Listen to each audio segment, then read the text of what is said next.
Qu'est-ce donc que la sécurité sociale? Je crois qu'on peut la définir ainsi, la garantie donnée à chacun qu'il disposera en toutes circonstances d'un revenu suffisant pour assurer à lui-même et à sa famille une existence décente ou à tout le moins un minimum vital.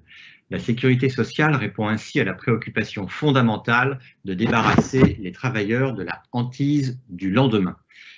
J'ai souhaité débuter ce webinaire pour lequel je vous souhaite la bienvenue par un extrait célèbre d'un propos de Pierre Laroque. C'était le 23 mars 1945 et il annonçait l'ordonnance que nous célébrons cette semaine pour ces 75 ans de la sécurité sociale, tout en traçant la trame du plan français de sécurité sociale.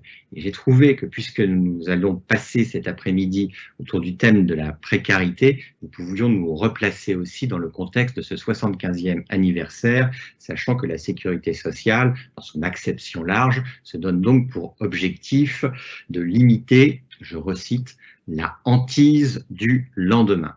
Pour cet après-midi, dans la suite de nos grands dossiers de la protection sociale, nous avons donc choisi de traiter de ce thème d'actualité, c'est le moins qu'on puisse dire, celui de l'accroissement de la précarité.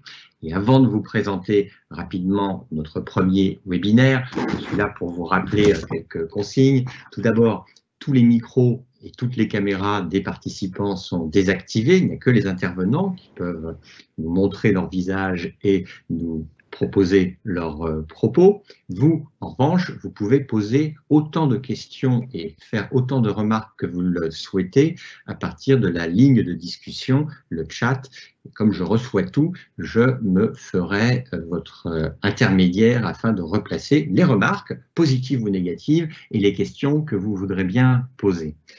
Je précise d'emblée pour ceux qui vont de toutes les manières reposer la question que les PowerPoint ne seront pas disponibles pour tout le monde. En revanche, tous les replays seront disponibles sur le site YouTube de l'école, de l'EN3S. Et dès demain, d'ailleurs, vous pourrez commencer à revoir ou à voir, pour ceux qui ne les auraient pas vus, les webinaires qu'on a organisés depuis lundi. Vous pouvez nous suivre sur tous les réseaux sociaux que compte la numérosphère, des tweets, des LinkedIn, tout ce que vous voudrez. Ceci s'affiche devant vous. Se précise le programme de notre après-midi, puisque nous allons parler d'un thème important. Est-ce que ce qui s'est passé depuis mars dernier en termes sanitaires, mais aussi avec ses conséquences économiques et sociales, révèle ou au contraire, en plus de révéler, accentue les phénomènes de précarité? Ce sera le premier thème de notre après-midi et nous aurons un deuxième webinaire ensuite sur l'accompagnement des plus fragiles, les réponses du côté de réseaux de sécurité sociale ou encore du côté associatif. Je continue à faire un peu de pub du côté sécurité sociale pour vous dire que demain nous avons cet événement qui est organisé aussi en distanciel par l'intermédiaire de ces différents webinaires, événements qui consistent en la célébration, si célébration il peut y avoir, des 75 ans de la sécurité sociale, avec tout un tas d'intervenants dont vous voyez les noms s'afficher, du ministre en charge en passant par le Premier ministre, et plein de personnes dont les noms ne vous sont pas inconnus, qui participent à la réalisation du projet de sécurité sociale et à la doctrine sur toutes ces questions. Mais notre webinaire du moment n'est pas sur la sécurité sociale en elle-même, elle porte sur une question très importante qui est de savoir ce qui s'est passé depuis la crise du coronavirus, crise qui, je le répète, a ses aspects sanitaires et a ses aspects en termes de conséquences sociales et économiques. Pour en discuter, par ordre, non pas d'apparition sur la planche, mais par ordre de présentation que nous avons souhaité organiser, nous entendrons successivement, mais avec à chaque fois un petit temps de questions-réponses, qui permettra de taquiner les orateurs. Nous entendrons d'abord Jean-Marc Vittori sur les conséquences économiques du Covid, en particulier sur les questions particulièrement importante de l'emploi et des revenus. Jean-Marc Vittori est éditorialiste au quotidien Les Échos. Nous entendrons ensuite Louis Morin, qui dirige une association qui s'appelle l'Observatoire des inégalités, Et donc, je vous invite à la fois à vous abonner aux Échos, si ce n'est pas encore le cas, mais aussi à aller voir le site de l'Observatoire des inégalités et à participer financièrement ou intellectuellement à ces travaux. Et Louis Morin abordera la question très large des évolutions des inégalités par rapport à cette crise du Covid. Et puis, nous aurons deux associations, deux responsables associatifs pour nous dire d'abord ce qu'ont été les conséquences de la crise sur l'activité des associations de solidarité. Nous verrons ça avec Florian Guyot, qui lui est le directeur général d'une des grandes associations de solidarité, Aurore, il aura l'occasion de nous la présenter. Après son intervention, comme après celle de Louis Morin, comme après celle de Jean-Marc Vittori, nous aurons une petite dizaine de minutes de remarques et discussions. Et enfin, nous aurons toujours du point de vue associatif, avec Florent Guéguen, qui lui dirige une des fédérations du secteur associatif, la Fédération des acteurs de la solidarité, qui est l'ancienne FNARS, Fédération nationale des associations de réinsertion sociale, et j'ai proposé à Florent Guéguen d'intervenir sur le thème des perspectives de la lutte contre la pauvreté du point de vue associatif. C'est donc notre programme pour ce séminaire. Et pour débuter, j'ai le plaisir de passer la parole pour une quinzaine de minutes. Ils savent bien qu'ils n'ont que 15 minutes. Ça peut déborder un tout petit peu, mais vraiment peu. Ça peut me mettre un tout petit peu plus court. Ça permettra peut-être davantage d'échanges, mais ils n'ont qu'une quinzaine de minutes. Donc, on débute par Jean-Marc Vittori pour un topo sur les conséquences économiques du Covid. Sachant que Jean-Marc a, à la différence des autres, 3-4 planches PowerPoint sur lesquelles s'appuyer. Merci Jean-Marc. Merci Julien. Mesdames et messieurs, bonjour. Je suis ravi d'être avec vous cet après-midi, avec néanmoins un double problème. Le premier, c'est que il faut que je parle des impacts économiques de la crise du Covid sur l'emploi. Or, l'emploi, pour quelqu'un qui a une approche macro comme celle que j'ai depuis longtemps, ça vient après. C'est quelque chose qui évolue après le reste. On l'a bien vu lors de la dernière crise économique. L'emploi a diminué en France jusqu'en 2013-2014. Après la crise de la zone euro, il a commencé à repartir seulement en 2015 et le chômage a baissé encore après. Et donc on est dans des phénomènes qui s'étendent sur des années, or que là on a une crise qui commence à peine sur le plan économique.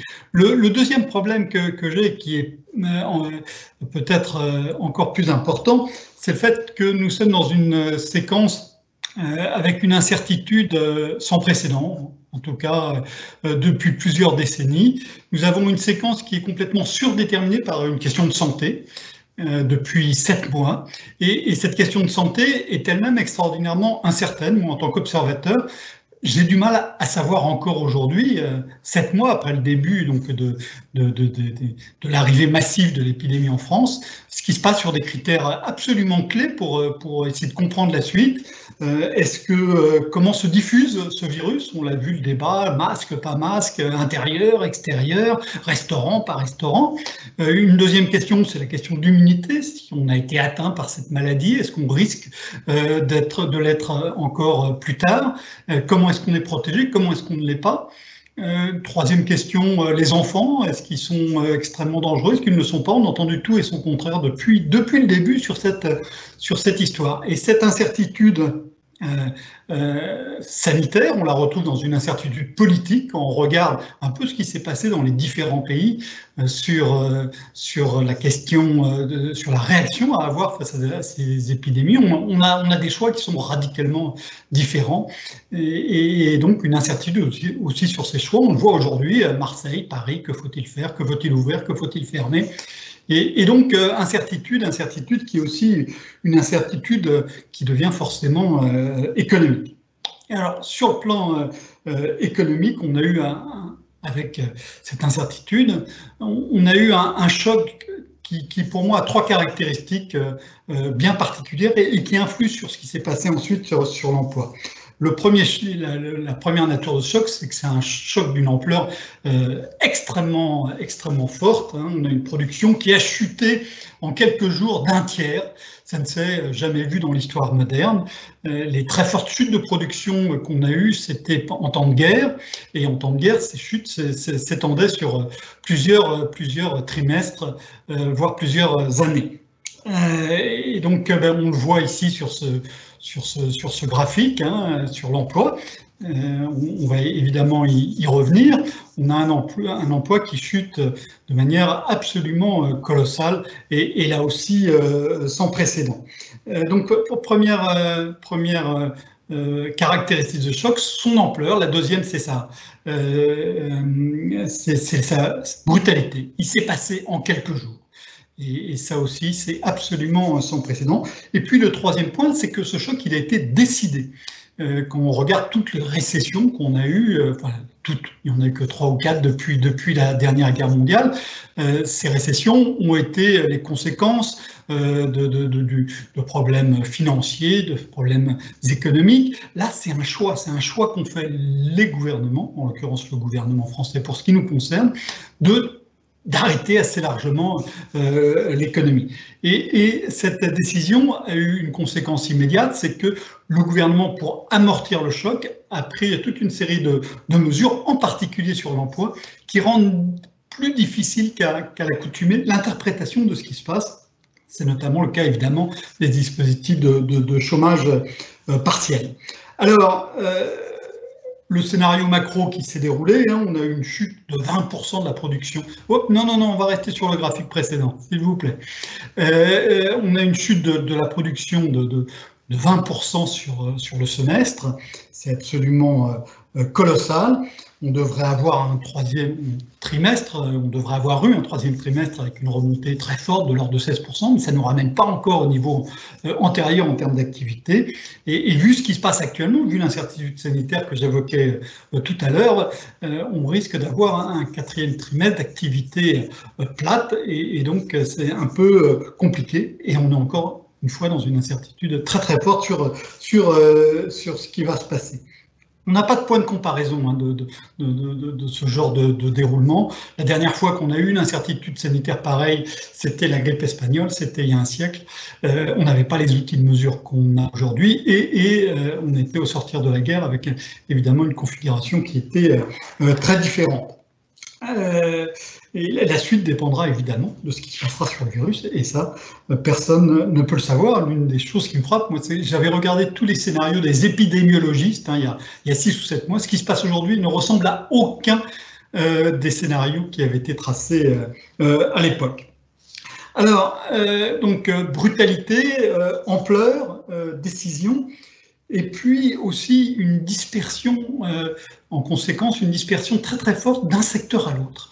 Et ça, c'est aussi une caractéristique très très typique de cette crise, c'est qu'elle ne frappe pas du tout les secteurs de la même manière, et pas du tout de la même manière que lors des chocs précédents. Les chiffres de l'INSEE qui ont été publiés hier disent que pour l'économie dans son ensemble, l'activité a baissé de 4% par rapport au niveau de la fin 2019.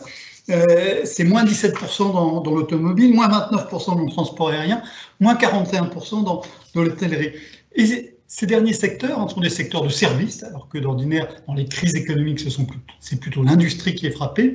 Ce sont des services, et des services qui, jusqu'à présent, étaient considérés comme condamnés, si je puis dire, à une croissance très forte pendant des années. Donc le choc est particulièrement brutal, et il est particulièrement brutal, évidemment, il se retrouve aussi sur l'emploi, malgré les dispositifs de chômage partiel. À l'échelle mondiale, vous savez que l'Organisation internationale du travail explique que l'équivalent d'un demi-milliard d'emplois ont disparu au 2e trimestre.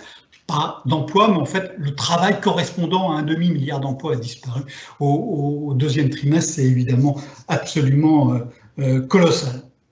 Alors, d'un autre côté, l'emploi n'a pas baissé autant que l'activité. Sur le 1er semestre, l'emploi il a baissé de 3%. Alors évidemment, ça fait une chute tout à fait forte sur cette courbe, mais ce n'est que 3% par rapport à une production qui a chuté de 20%. Les entreprises ont gardé beaucoup de salariés grâce au dispositif de chômage partiel. Cet été, on sait, la course s'arrête au deuxième trimestre, on sait qu'au troisième trimestre, l'emploi est reparti assez vigoureusement. Il pourrait y avoir 160 000 emplois supplémentaires, ce qui nous emmène bien au-delà de ce qu'on peut voir sur ce graphique, sur l'échelle de ce graphique qui s'arrête à 50 000. Et puis, les prévisions pour le quatrième trimestre indiquent une rechute de l'emploi parce que les entreprises sont dans une situation compliquée. Alors, la situation de l'emploi, elle est aussi difficile à lire à cause du chômage partiel, dispositif inédit qui a été créé en tenant compte de ce qui s'était passé en 2008-2009. En particulier, l'Allemagne s'était mieux sortie de la crise que la France grâce à son dispositif de chômage partiel. En France, comme dans d'autres pays européens, on a fait un dispositif assez large, très ouvert, particulièrement généreux en France, mais aussi difficile à lire. Et donc ça, c'est le graphique suivant qu'on peut mettre maintenant, où on voit que voilà, les premières informations qu'on a eues, c'était les demandes des entreprises.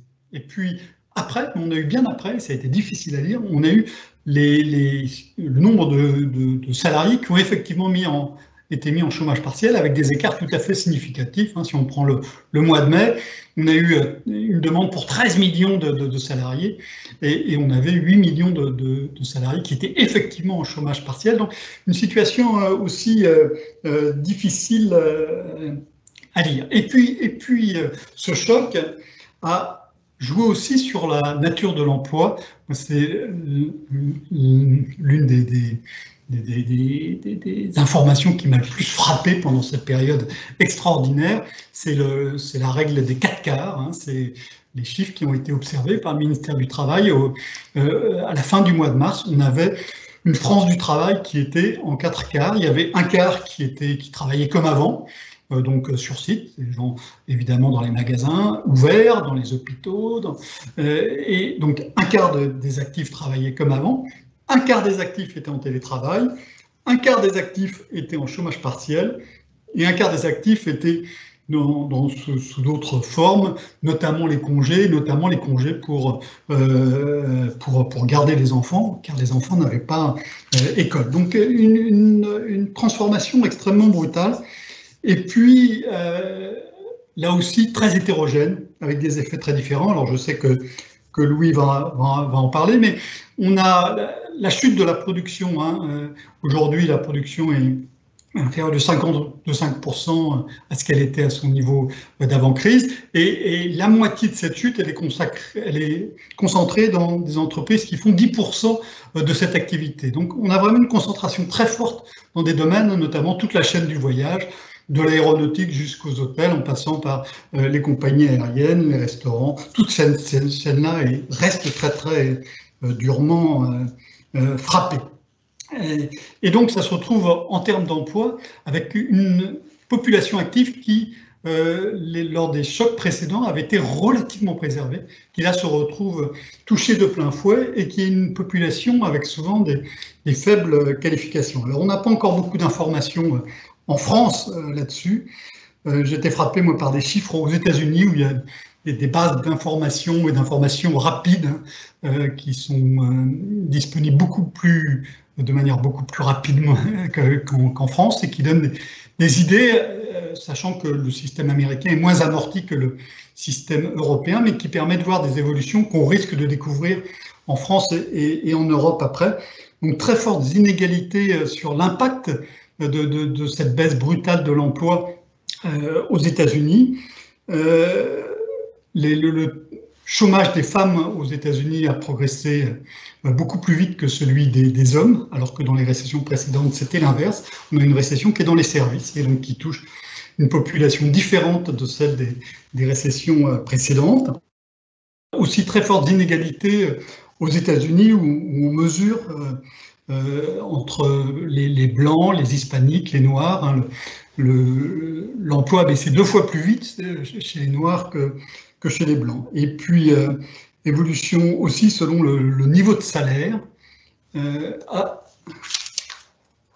Hop, excusez-moi. Évolution aussi selon le niveau de salaire. Donc là, on va sauter 2 images. On ne va pas regarder l'image suivante, mais celle d'après encore. Hop, voilà. Non. Peut-être celle d'avant. Non. Alors ça, c'est le changement du travail. Mais hop, voilà, c'est celle-ci. Excusez-moi. Donc, là, on a la variation du nombre d'emplois depuis le début de la récession aux États-Unis selon le salaire. Hein, on voit en 1990, récession de 2001, récession de 2008, c'était à peu près les baisses d'emploi avaient frappé de la même manière à peu près, avec des petites différences, mais à peu près, quel que soit le niveau de salaire. Et dans la crise du coronavirus, là, c'est le nombre de mois depuis le début de la récession. Hein. Donc, on a 0 mois, 3 mois, 6 mois, 9 mois. Et on voit donc que dans la récession qu'on a là aux États-Unis, les salaires les plus élevés n'ont pratiquement pas été touchés par la baisse de l'emploi.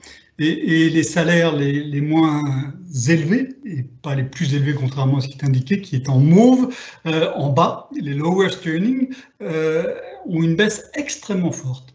Et ça, c'est vraiment une particularité de cette crise que confirment d'autres informations. Et donc, voilà, une récession, une chute de l'emploi qui a des effets extrêmement inégaux. Alors, en termes de revenus, maintenant, on va revenir en France. Les revenus d'activité devraient baisser cette année de 5%. C'est énorme. C'est pratiquement 2 fois moins que le PIB, mais c'est tout de même énorme. Ça vient évidemment des suppressions d'emplois. Ça vient aussi du temps de travail qui a baissé. Ça vient aussi de tous les éléments de rémunération variable qui vont pratiquement disparaître cette année, les primes, les heures supplémentaires, les augmentations. Et l'écart va se creuser entre la population active et le reste de la population qui a été relativement plus protégée. Le revenu disponible brut des ménages cette année ne devrait baisser que de 0,6%, donc un écart tout à fait important.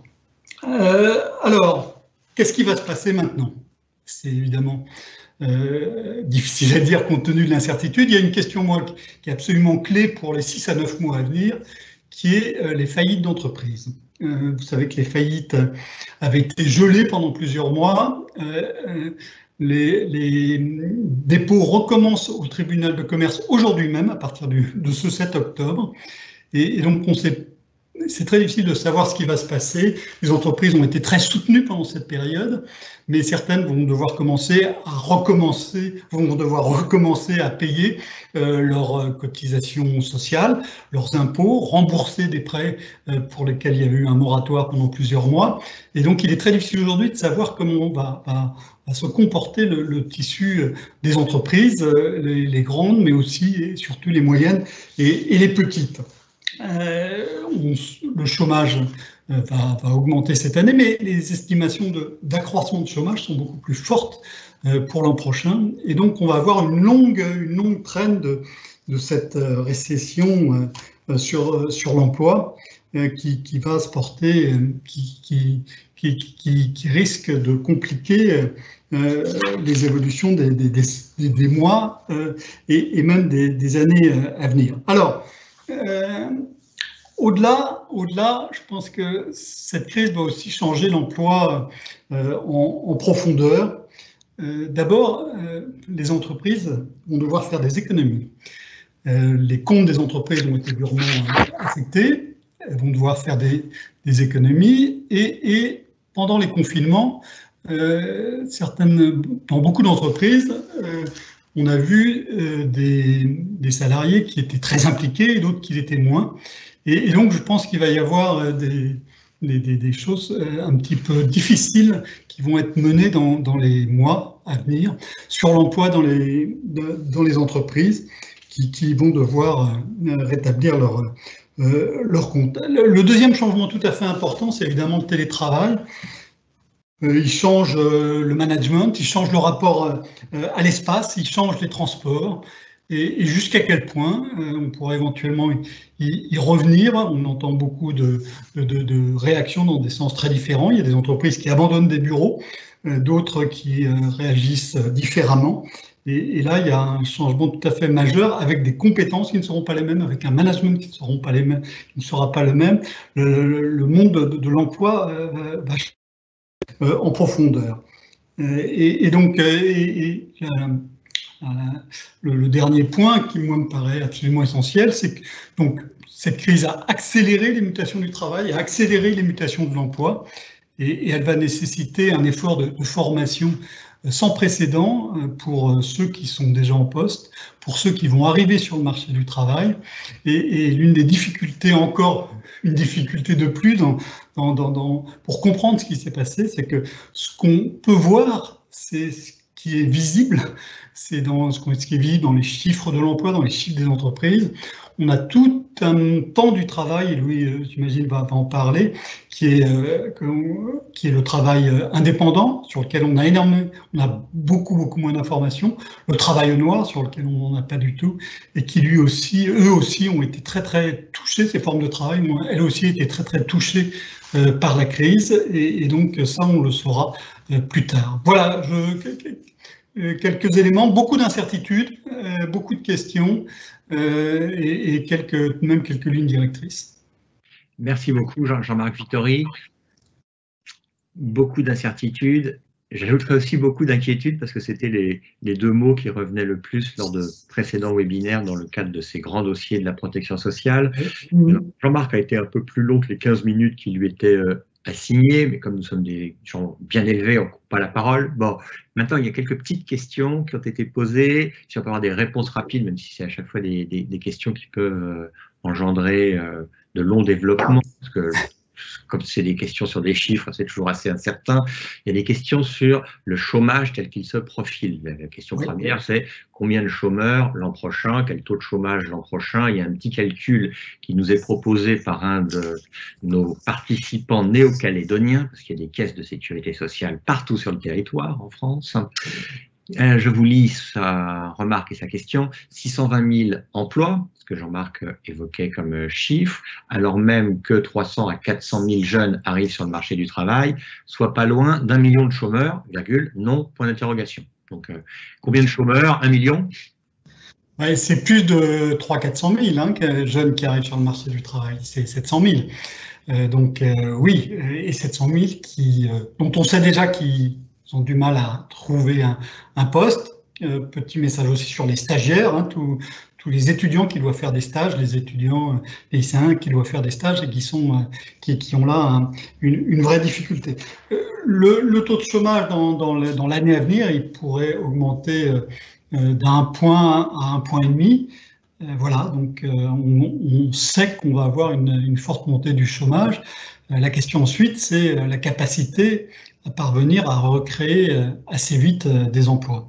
Mais oui, forte montée du chômage. La forte montée du chômage, elle sera l'an prochain et plus encore que cette année. Alors, j'imagine qu'il y a des gens, des URSSAF, parce que voilà une bonne question, qui est la URSSAF, qui est, a-t-on des données, les premières données sur la fraude au chômage partiel, les typologies d'entreprises, les secteurs, etc., etc. Alors, des données un petit peu consolidées à ma connaissance, non. Anecdotiquement, on sait qu'il y a eu un certain nombre de cas de fraude dans des petites entreprises, mais aussi dans des plus grandes. Vous savez que dans le dispositif de chômage partiel, restait à charge de l'entreprise une petite partie, mais tout de même une partie, et que certaines entreprises ont interprété cette petite partie comme étant quelque chose qui devait tout de même donner lieu à travail. Et voilà, donc on n'a pas d'idée de cette fraude. Comme toujours, quand on ouvre un robinet en grand, il y a des gens qui se mettent en dessous avec des seaux pour essayer d'en récupérer. Et donc là, le robinet a été ouvert en très grand, puisque je crois qu'on est à pas loin on va être à pas loin de 30 milliards d'euros versés au titre du chômage partiel. Donc ça me paraît assez inévitable qu'il y ait un certain nombre d'entreprises qui qui ait essayé d'en récupérer une partie. Combien, je serais totalement incapable de le dire. Et à ma connaissance, pour l'instant, il n'y a pas de travaux. On va en avoir, mais on n'a pas de travaux un petit peu systématiques permettant de l'évaluer. Alors, une autre question au plombier Jean-Marc Vittori, c'est une métaphore de la plomberie, question large et importante. La crise économique peut-elle, selon vous, engendrer une crise de la protection sociale, notamment avec le profilage, l'arrivée possible d'un nouveau système de financement au-delà du travail? Donc, une crise de la protection sociale et de nouvelles modalités de financement. Alors, je ne comprends pas bien la question. Est-ce que vous pouvez la préciser? Alors, il y en a une très simple, qui est, ouais. Est-ce que la crise peut engendrer une crise de la protection sociale? La crise économique, la crise de l'emploi peut-elle engendrer une crise de la protection sociale? C'est le début de la question. Ouais. Clairement, cette crise pose une question de ressources. Hein. Le PIB aura baissé cette année de pratiquement un dixième. Et donc, cet argent-là, il ne va pas pouvoir être seulement imprimé par la Banque centrale. Il y a un moment où il va falloir adapter une production et des revenus. Et donc, la question va se poser partout, y compris sur la protection sociale. Le financement de la protection sociale, il est assuré de manière solide, pérenne, il ne va pas être remis en cause en 6 mois. Ça, je crois qu'il faudrait être irréaliste pour concevoir un tel cauchemar. Mais il va y avoir des pressions. Moi, je pense que ça va plutôt être des pressions qui vont s'exercer au fil des années. D'accord. Ce sont des questions, je ne sais pas si elles viennent des URSSAF, d'abord parce qu'il n'y a pas le nom des personnes à chaque fois. Il est indiqué Anonymous, comme à la télé. Mais bon, il y a des questions sur le travail au noir. Pouvez-vous préciser quelques éléments sur le travail au noir? Pensez-vous que la crise touche principalement ceux dont les revenus sont partiellement ou totalement constitués de revenus, qualifions-les informels? Autre anonyme, en tout cas autre participant, la crise n'est-elle pas un accélérateur du travail gris pour dissimuler d'une part des charges et des déclarations du solde, enfin en clair, mais plus généralement, c'est une question qui intéresse le monde associatif aussi, pas sur le volet flicage, je le précise d'emblée, qui est de savoir ce que cette crise révèle du travail au noir et de ce qu'elle peut aussi alimenter en termes de travail au noir.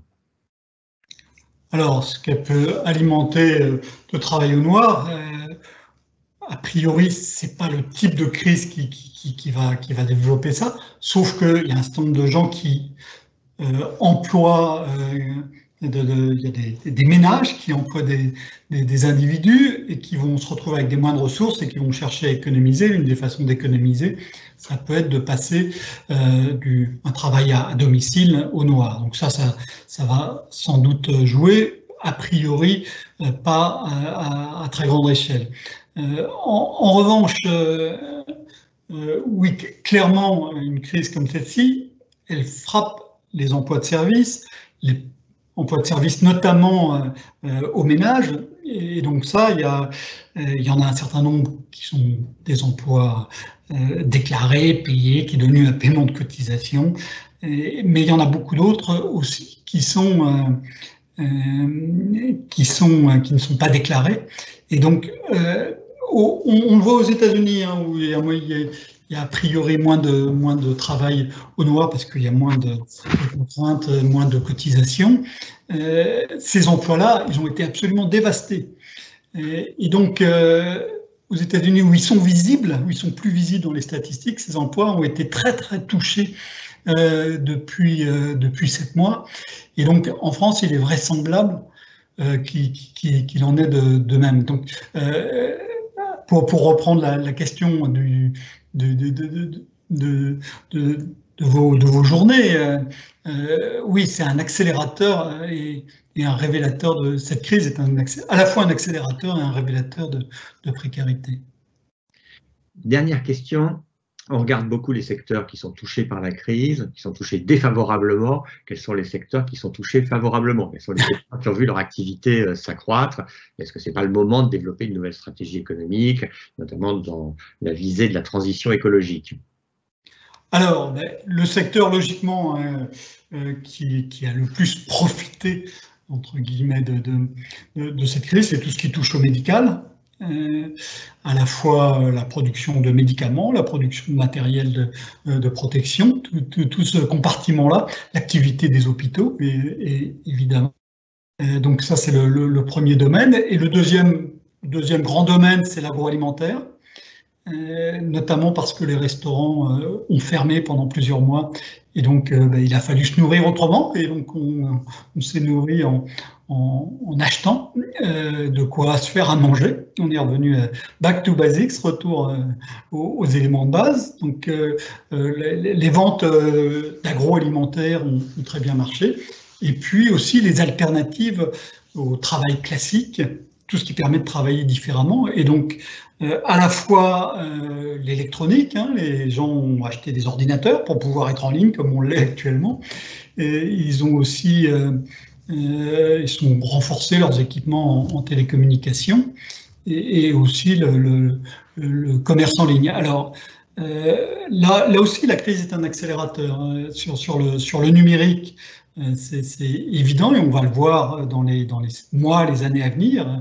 Je voyais un chef d'entreprise qui me disait ce qui s'est passé depuis 6 mois, ça m'a permis de faire une évolution de l'organisation du travail qui m'aurait fallu 5 ans pour mener s'il n'y avait pas eu cette crise. Donc on a une formidable accélération du numérique. Alors, ensuite, développer une nouvelle stratégie, hein, c'est toute la problématique du monde d'après. Je pense que ce qui s'est passé là doit clairement nous amener à réfléchir sur ce qui est important pour nous. Qu'est-ce qu'on veut faire sur place? Qu'est-ce qu'on veut faire autrement? Là où on peut sans doute travailler avec des circuits courts, au lieu de travailler avec des chaînes de production qui sont étendues dans le monde entier, là, il y a une vraie réflexion à mener et j'espère que ce qui s'est passé ces 6 derniers mois va nous amener à mener cette réflexion plus en profondeur et avec plus de décisions que si on n'avait pas eu droit à cet épisode. Alors, ultime question, et puis je la poserai à tout le monde, elle est très simple, elle est assez personnelle, c'est votre niveau d'optimisme ou de pessimisme. Je reviens à l'incertitude. Alors, juste 2 éléments de réponse. Sur le plan sanitaire, hein, on a tiré la sonnette d'alarme on a dit que c'était très grave au printemps, et puis on s'est rendu compte qu'on avait trop tiré la sonnette d'alarme. Ensuite, on s'est dit ça va mieux, ça va mieux, ça va mieux. Et puis, on a été trop optimiste. Et maintenant, on est en train de rebasculer. Donc, voilà, je crois qu'on est dans une incertitude sanitaire profonde. Le deuxième point, moi, qui me frappe, c'est que chacun réfléchit, répond à cette question en fonction de son tempérament. Et on voit ressortir, excusez-moi l'expression, mais ce qui se passe dans les couches archaïques du cerveau face à la peur d'une épidémie, hein, qui est une épidémie qui est une peur qui est très ancienne. Et on voit que les gens qui étaient trop pessimistes il y a 6 mois restent trop pessimistes aujourd'hui. Et les gens qui étaient trop optimistes il y a 6 mois restent trop optimistes. Donc, face à un choc pareil, on n'arrive pas assez, je trouve, à remettre en cause nos façons de penser, à tenir compte de ce qui s'est passé pour changer un petit peu notre façon de voir le monde. Et donc la question optimiste-pessimiste, pour moi, elle renvoie vraiment à des questions de tempérament. Donc moi, je suis un pessimiste qui se soigne, donc je suis assez pessimiste, mais je pense qu'il y a des belles occasions d'avancer. Parfait, bah c'est un message plutôt positif. Merci beaucoup Jean-Marc Vittori. Je propose que nous passions immédiatement la parole à Louis Morin, qui n'a pas travaillé aux Échos, mais qui a travaillé à Alter Echo. C'est pour dire qu'à l'EN3S, on choisit donc des journalistes, si tant est que Louis soit encore journaliste, d'horizons variés. Voilà. Alors, Louis aujourd'hui est à la tête, en tout cas, il dirige l'Observatoire des inégalités et je sais que c'est une des questions qui l'intéresse beaucoup sur le plan des méthodes et simplement de la présentation de chiffres clairs sur cet impact du Covid sur les inégalités. Y a-t-il de nouvelles précarités ou y a-t-il une accentuation des précarités et lesquelles? Louis. Merci Julien. J'espère que vous m'entendez bien toutes et tous. Bonjour à toutes et toutes. Une petite page de publicité pour cet observatoire qui, comme son nom ne l'indique pas, mérite d'être soutenu, comme il a été rappelé en introduction. Et nous préparons pour la fin du mois de novembre, en particulier et début décembre, la publication d'un rapport sur la pauvreté complet en France, où vous trouverez un certain nombre d'éléments. Passé cette page de publicité, bon, moi je partage une grande partie de ce qui vient d'être dit. D'abord sur l'incertitude de nos jugements. Comme Julien Damon, notre maître de cérémonie aujourd'hui, le rappelait hier, méfions-nous de la covidologie comme on a pu faire de la gilet jaunologie et méfions-nous d'une forme d'agitation dans tous les sens. Et comme le disait Jean-Marc Vittori aussi, mesurons l'incertitude et soyons modestes, ce qui veut dire que vous devez prendre mes propos avec beaucoup de distance. Et en particulier, je suis aussi frappé que Jean-Marc Vittori du besoin d'instruments, de la faiblesse des éléments que j'ai à vous livrer par rapport à ce qu'on peut avoir dans d'autres pays. C'est une constante de notre histoire. Le premier point sur le fond que je veux rappeler, c'est que sans mystère, comme toutes les crises, la crise du coronavirus frappe d'abord les moins protégés de nos sociétés et à ce titre, à l'évidence, elle accentue les inégalités, elle ne révèle, comme d'ailleurs c'était le cas pour les Gilets jaunes, elle ne révèle des inégalités que de ceux qui ne voulaient pas les voir auparavant. Et c'est vrai qu'à l'Observatoire des inégalités, en restant dans la mesure, on est frappé par cette cécité par rapport à certaines formes d'inégalité. Elle les a tellement révélées que d'une certaine manière, on a eu une espèce de grand mélange autour de ces questions des inégalités. Tout le monde y est allé du côté des inégalités. On les a tellement découvertes que finalement, à mon sens, on a parfois fini par ne plus rien y comprendre, à mélanger l'inégalité devant la mort et l'inégalité d'être confiné dans un espace petit, le travail à domicile et le fait de pas, enfin des tâches domestiques et le fait de pas perdre, de perdre son emploi, etc., etc. Et donc, comme pour l'analyse des inégalités, on a besoin de hiérarchiser l'impact du Covid, comme on a besoin de hiérarchiser les inégalités en général. Toutes les inégalités ne se valent pas. Et moi, j'aborderai principalement les choses dans cet ordre. La première des inégalités, c'est une inégalité de santé publique. La première des inégalités, c'est de vivre ou ne pas vivre. Ensuite, les questions d'emploi, c'est-à-dire que c'est perdre son emploi ou ne pas perdre son emploi qui détermine ses revenus, ses conditions de vie, etc. Mais là, Jean-Marc Vittori a déjà dit énormément de choses sur le sujet.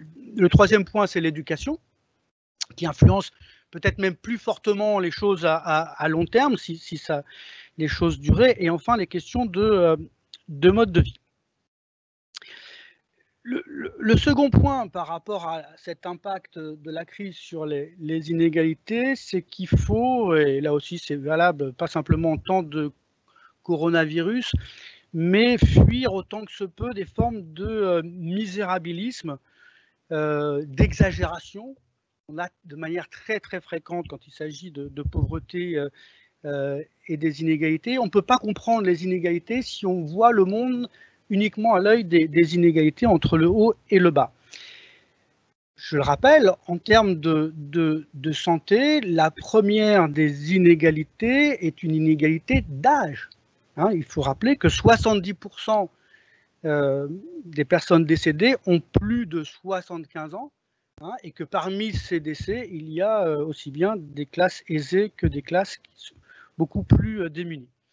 Je rappellerai aussi que dans l'urgence, face au virus, ceux qui étaient au front, c'était bien évidemment pour partie des classes populaires, des caissières, des aides-soignantes, mais aussi finalement des classes moyennes, comme les infirmières, ou des catégories très supérieures, comme les médecins. Je pense que l'hôpital doit pas, alors je ne connais pas la composition sociale d'un hôpital, mais on ne doit pas être très loin de la représentation d'une mini-société, quoi. Donc en gros, que là, il y avait sur le front quand même des salariés multiples, et puis que parmi les salariés exposés, il y avait aussi toute une partie, en particulier dans les services publics, de salariés de la sécurité et de la santé notamment, qui bénéficiaient d'une très grande stabilité de l'emploi de nos sociétés.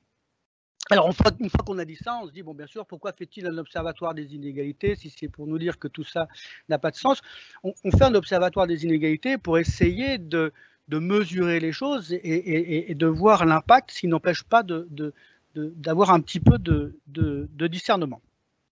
Bien évidemment, ce virus a un impact. Tout d'abord sur la santé.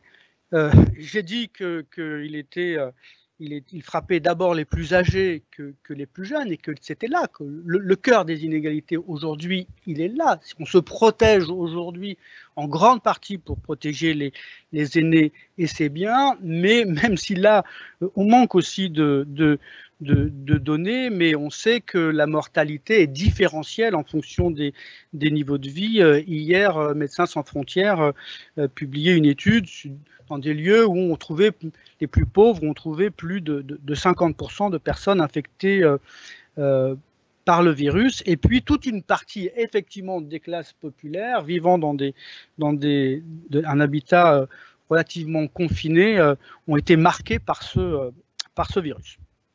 Deuxième point, évidemment, du côté de l'éducation, l'impact sera d'autant plus inégalement répartis que les niveaux de diplôme sont inégaux. C'est extrêmement difficile à mesurer. Il y a une capacité de rattrapage des jeunes qui est phénoménale.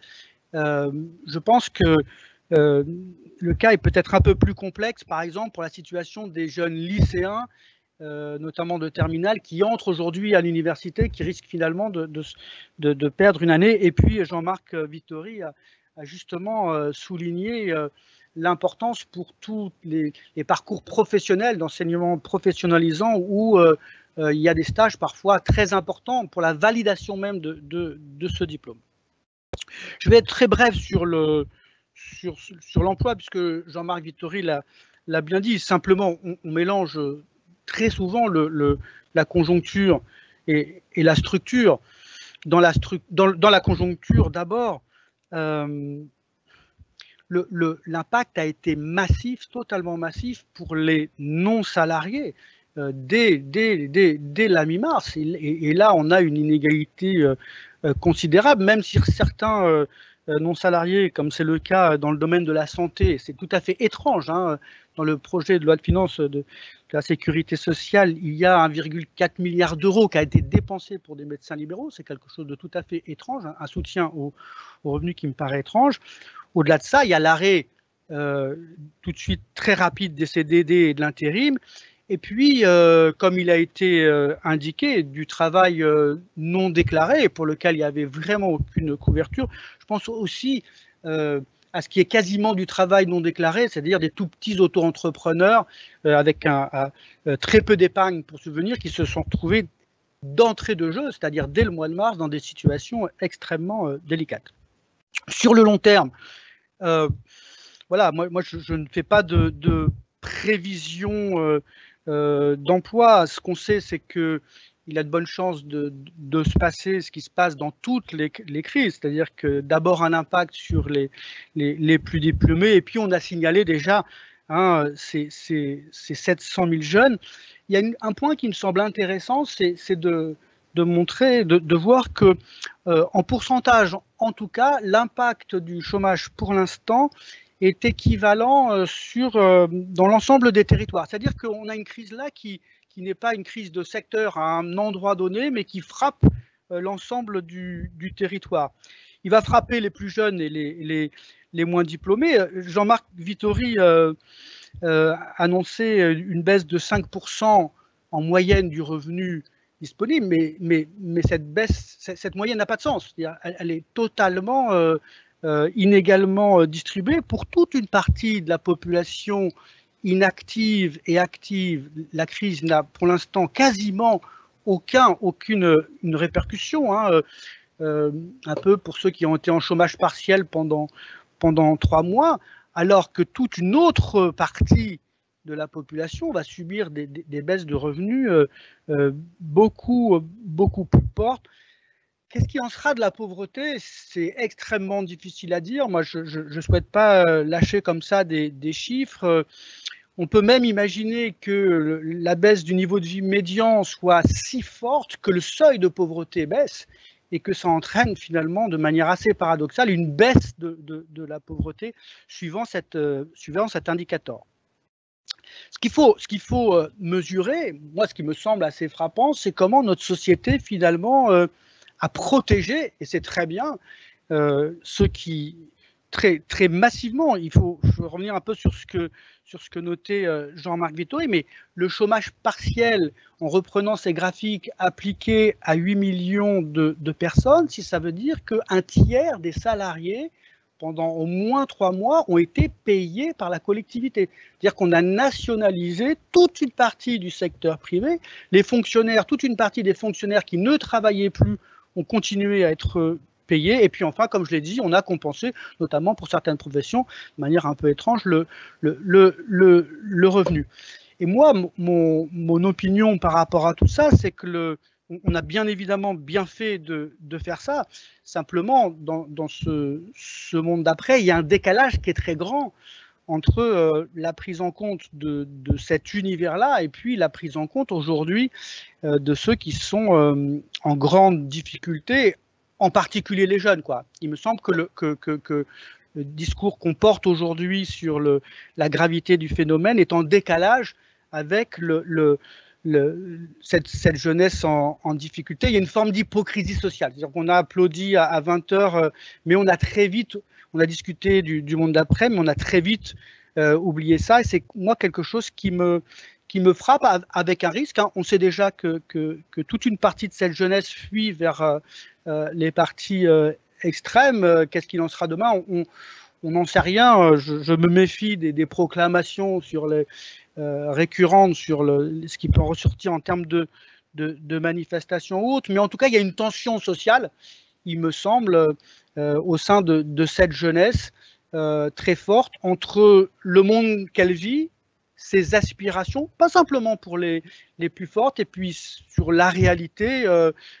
C'est pas simplement des jeunes en grande difficulté qui vont se retrouver tout au bout de la file d'attente. 700 000 arrivés, bien entendu, ne va pas faire 700 000 chômeurs. Il y a encore des entreprises et une fonction publique qui embauchent, mais ça va laisser sur le carreau énormément de jeunes qui vont se retrouver au bout d'une file d'attente qui sera très très longue. Et tout au bout, on aura les moins diplômés. Moi, il me semble qu'il y a là quelque chose d'important et sur lequel il faudrait réfléchir en termes de protection sociale, notamment pour leur attribuer un minimum social.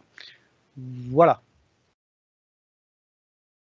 Eh bien, c'est un voilà conclusif important par rapport à tout ce panorama de savoir et de lacunes dans le savoir. Le temps de répondre, enfin, le plan de réfléchir à la question que je vais poser à Louis Morin, je vais en poser une à Jean-Marc Vittori. Alors, la question pour Louis Morin, c'est très simple, c'est en 2 chiffres, parce qu'il y a 2 questions alors, il faut bien réfléchir à ça. Qu'est-ce qui est neuf dans cette crise? Qu'est-ce qui en réalité est permanent? Voilà. Un petit peu de réflexion pour Louis Morin là-dessus. Dans l'attente, je glisse une question pour Jean-Marc Vittori, une question d'ailleurs qui intéresse tout le monde, comme d'ailleurs toutes les questions qui peuvent être posées ici, mais qui intéressent les 4 intervenants, c'est au sujet de l'économie informelle. Dans l'ensemble des réactions que j'ai eues, il y avait beaucoup sur l'économie informelle. C'est une question qui m'est venue là par une URSSAF, il est écrit que c'est par une URSSAF, mais elle est plutôt favorable au travail informel, celle-ci. Vous allez voir, la question est, faudra-t-il de l'économie informelle pour surmonter la crise? Jean-Marc. Dans un premier temps, il y a des femmes et des hommes qui ne retrouveront un travail que sous cette forme informelle. Parce que c'est plus simple, parce que c'est moins cher. Et donc, dans un premier temps, ça me paraît inévitable. Je n'ai pas vu de travaux d'ailleurs qui montrent comment ça s'est passé au sortir des récessions précédentes. Ensuite, derrière, il y a toute la question du coin socio-fiscal. Et donc, ce coin socio-fiscal, il n'aura pas beaucoup diminué pendant cette crise. Très bien. Alors, Louis, pour résumer le propos de Louis Morin, 2 remarques. Qu'est-ce qui est neuf? Qu'est-ce qui est de tout temps? C'est difficile de répondre à cette question. On a toujours médiatiquement tendance à vouloir voir le neuf. J'ai été aussi longtemps journaliste et j'ai aussi longtemps pratiqué ça. Dans le neuf, il y a d'abord l'ampleur du phénomène. C'est-à-dire qu'on n'a jamais connu ça, nos économies n'ont jamais connu ça, et en réalité, notre modèle social, les prélèvements obligatoires qu'on réalise pour nous protéger, c'est ce qui nous fait tenir. C'est-à-dire qu'on a montré une capacité d'adaptation qui me semble considérable par rapport à l'ampleur du choc. La deuxième nouveauté, c'est vrai que Jean-Marc Vittori l'a signalé, mais c'est une crise des services et penser au secteur de l'aérien. C'est-à-dire que le secteur de l'aérien, il y a moins d'un an, était quelque chose qui était en plein boom et qui se retrouve d'un seul coup complètement à l'arrêt. Là, il y a une forme de paralysie de secteur qui est totalement neuf. En revanche, la permanence, c'est la permanence des crises. C'est-à-dire même si l'ampleur est plus forte et sans précédent, ce qui me semble, moi, clair, c'est que c'est comme toujours ce dont le capital, et en particulier dans ce pays qui fait une obsession du diplôme, ce capital culturel, pour parler comme les sociologues, ce diplôme qui va continuer à classer les personnes et à déclasser ceux qui n'en ont pas ou qui ont un faible diplôme. Très bien. Alors, j'ai dit aussi que je transmettais les remarques, même si elles sont négatives, mais pas d'inquiétude, c'est une remarque positive, c'est bravo pour les publications de l'Observatoire des inégalités. Donc Louis Morin est content. Après ça, il y a des questions que... Oui, ça va faire 3 fois la pub, là. Page de pub. Alors donc, oui, achetez les riches en France et puis souscrivez à les pauvres en France. C'est la prochaine sortie de l'Observatoire. Bon. Après, des sujets techniques que Louis Morin aime bien et qui sont importants pour la conduite des politiques sociales, c'est comment peut-on optimiser le suivi des inégalités. Alors, bien sûr, en s'abonnant aux publications de l'Observatoire des inégalités, mais la question est précise, c'est, il y a plein d'organismes, de l'ONPES à l'INSEE, en passant par le CNIS, pour prendre les structures nationales, mais également à l'échelle régionale ou à l'échelle des départements. Il y a plein d'observatoires dans tous les sens, ce qui semble contradictoire avec un bilan qui est quand même pas fameux pour la statistique publique sur l'observation des inégalités, justement. Comment peut-on améliorer ça? Mon propos restera mesuré. Je mesure les progrès quand même, comme Jean-Marc Vittori, qui ont été faits au niveau de la statistique publique, mais il est assez clair qu'il y a un déficit du côté de la prise en compte de l'évolution des revenus et que, disons, pour être simple, le degré de précaution statistique me semble trop grand en regard de la nécessité d'obtenir davantage de données de manière plus rapide. Il ne faut pas être obsédé par ça. Il y aura toujours un décalage. On ne mesure pas en direct les revenus des gens. Je pense qu'on pourrait en savoir beaucoup plus. On a quand même des éléments assez rapides sur la demande d'emploi, il ne faut pas l'oublier, mais je pense que du côté de l'institution publique, il y a des choses à faire, au moins autant que la rapidité de transmission. Pour moi, et c'est pour ça qu'on a fondé l'Observatoire des inégalités, se pose la question de la mise à disposition de cette information. C'est-à-dire qu'on peut empiler des tableaux Excel et empiler des tableaux Excel. Il y a une foule d'observatoires qui empilent des piles de statistiques, mais qui se posent relativement peu la question de la transmission de cette information de manière beaucoup plus large à un public large, les médias, mais pas seulement. Alors, dans le fil de notre actualité, le fil de notre discussion, apparaît la panoplie complète des revenus universels. Donc, je vais vous poser la question à tous les quatre. Donc, hop, tout de suite, tout le monde se prépare. Il y a les 3 possibilités qui m'ont été posées dans les questions. Et donc, la question, c'est que pensez-vous de? Que pensez-vous du revenu universel qui viendrait fusionner toutes les allocations, toutes les prestations? Ne serait-elle pas cette possibilité compliquée à mettre à l'ordre du jour? Deuxième chose, que pensez-vous de l'actualité dont on va reparler avec les associations et puis encore dans l'autre webinaire du célèbre RUA, c'est-à-dire du revenu universel d'activité, donc un revenu qui serait une prestation fusionnant surtout les minima sociaux, voire les allocations logement. Et troisième chose, qui nous vient du côté CAF, êtes-vous favorable à un RSA jeune? Voilà, alors on va commencer par qui veut commencer? C'est Louis. Mais après, je pense sur ma lancée, je pense qu'il y a une... on vit un temps d'une immense confusion intellectuelle autour de ça, où les uns et les autres ont des propositions différentes et s'attirer dans tous les sens. Je pense que la principale chose à trancher, c'est la question du revenu universel et la question du revenu minimum, qui sont des propositions qui n'ont rien à voir. C'est-à-dire le revenu minimum n'est pas le prémisse du revenu de base ou revenu universel. Ma position est extrêmement critique par rapport à un revenu universel qui me semble décalé à tous les points économiques, sociaux et en termes de justice sociale. Certes, moi je suis très heureux qu'on me donne 500 € ou autre, mais je pense que c'est ni possible ni souhaitable. Hein. Il suffit de faire des petites multiplications de base pour comprendre les montants qui sont en jeu. C'est des centaines de milliards d'euros. On est dans une crise et l'urgence n'est pas là. En revanche, le RSA jeune. Le RSA. Voilà, en revanche, la question qui me semble tout à fait centrale, c'est de déterminer un minimum pour tous. Et on avait proposé la mise en place d'un revenu minimum unique équivalent au seuil de pauvreté. Donc il faut bien comprendre que ça supprimerait statistiquement la pauvreté, s'adressant notamment aux plus jeunes, et pour un coût de 7 milliards d'euros. C'est à peu près un tiers de ce que nous coûte la baisse de la taxe d'habitation.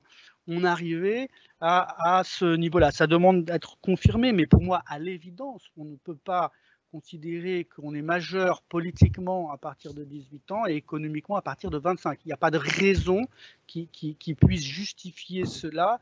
Les jeunes sont des adultes, s'ils sont majeurs pour voter, ou alors on leur interdit le droit de vote, contrairement à ce que certains proposent d'abaisser l'âge du droit de vote, on le remet à 25 ans, mais il n'y a aucune raison qu'on dissocie les deux. C'est pas possible, c'est fondamentalement une considération infantilisante de la jeunesse que je ne partage absolument pas, même s'il faut faire attention. Alors Louis, je vous coupe la parole parce que il faut que je la passe aux autres. Ce ne sera pas décompté de leur temps de parole d'ailleurs aux autres, puisque là je les prends un peu au débeauté, mais je sais que c'est un sujet d'importance aujourd'hui. Florent, par exemple, que pensez-vous de ces projets revenu universel d'activité, RSA jeune, et puis RMU? Qu'est-ce que le RMU? C'est le revenu minimum unique dont vient de nous parler Louis Morin. Florent donc qui est là en tant que délégué général ou directeur général, en tant que général en chef donc de la Fédération des acteurs de la solidarité. Bonjour à toutes et tous.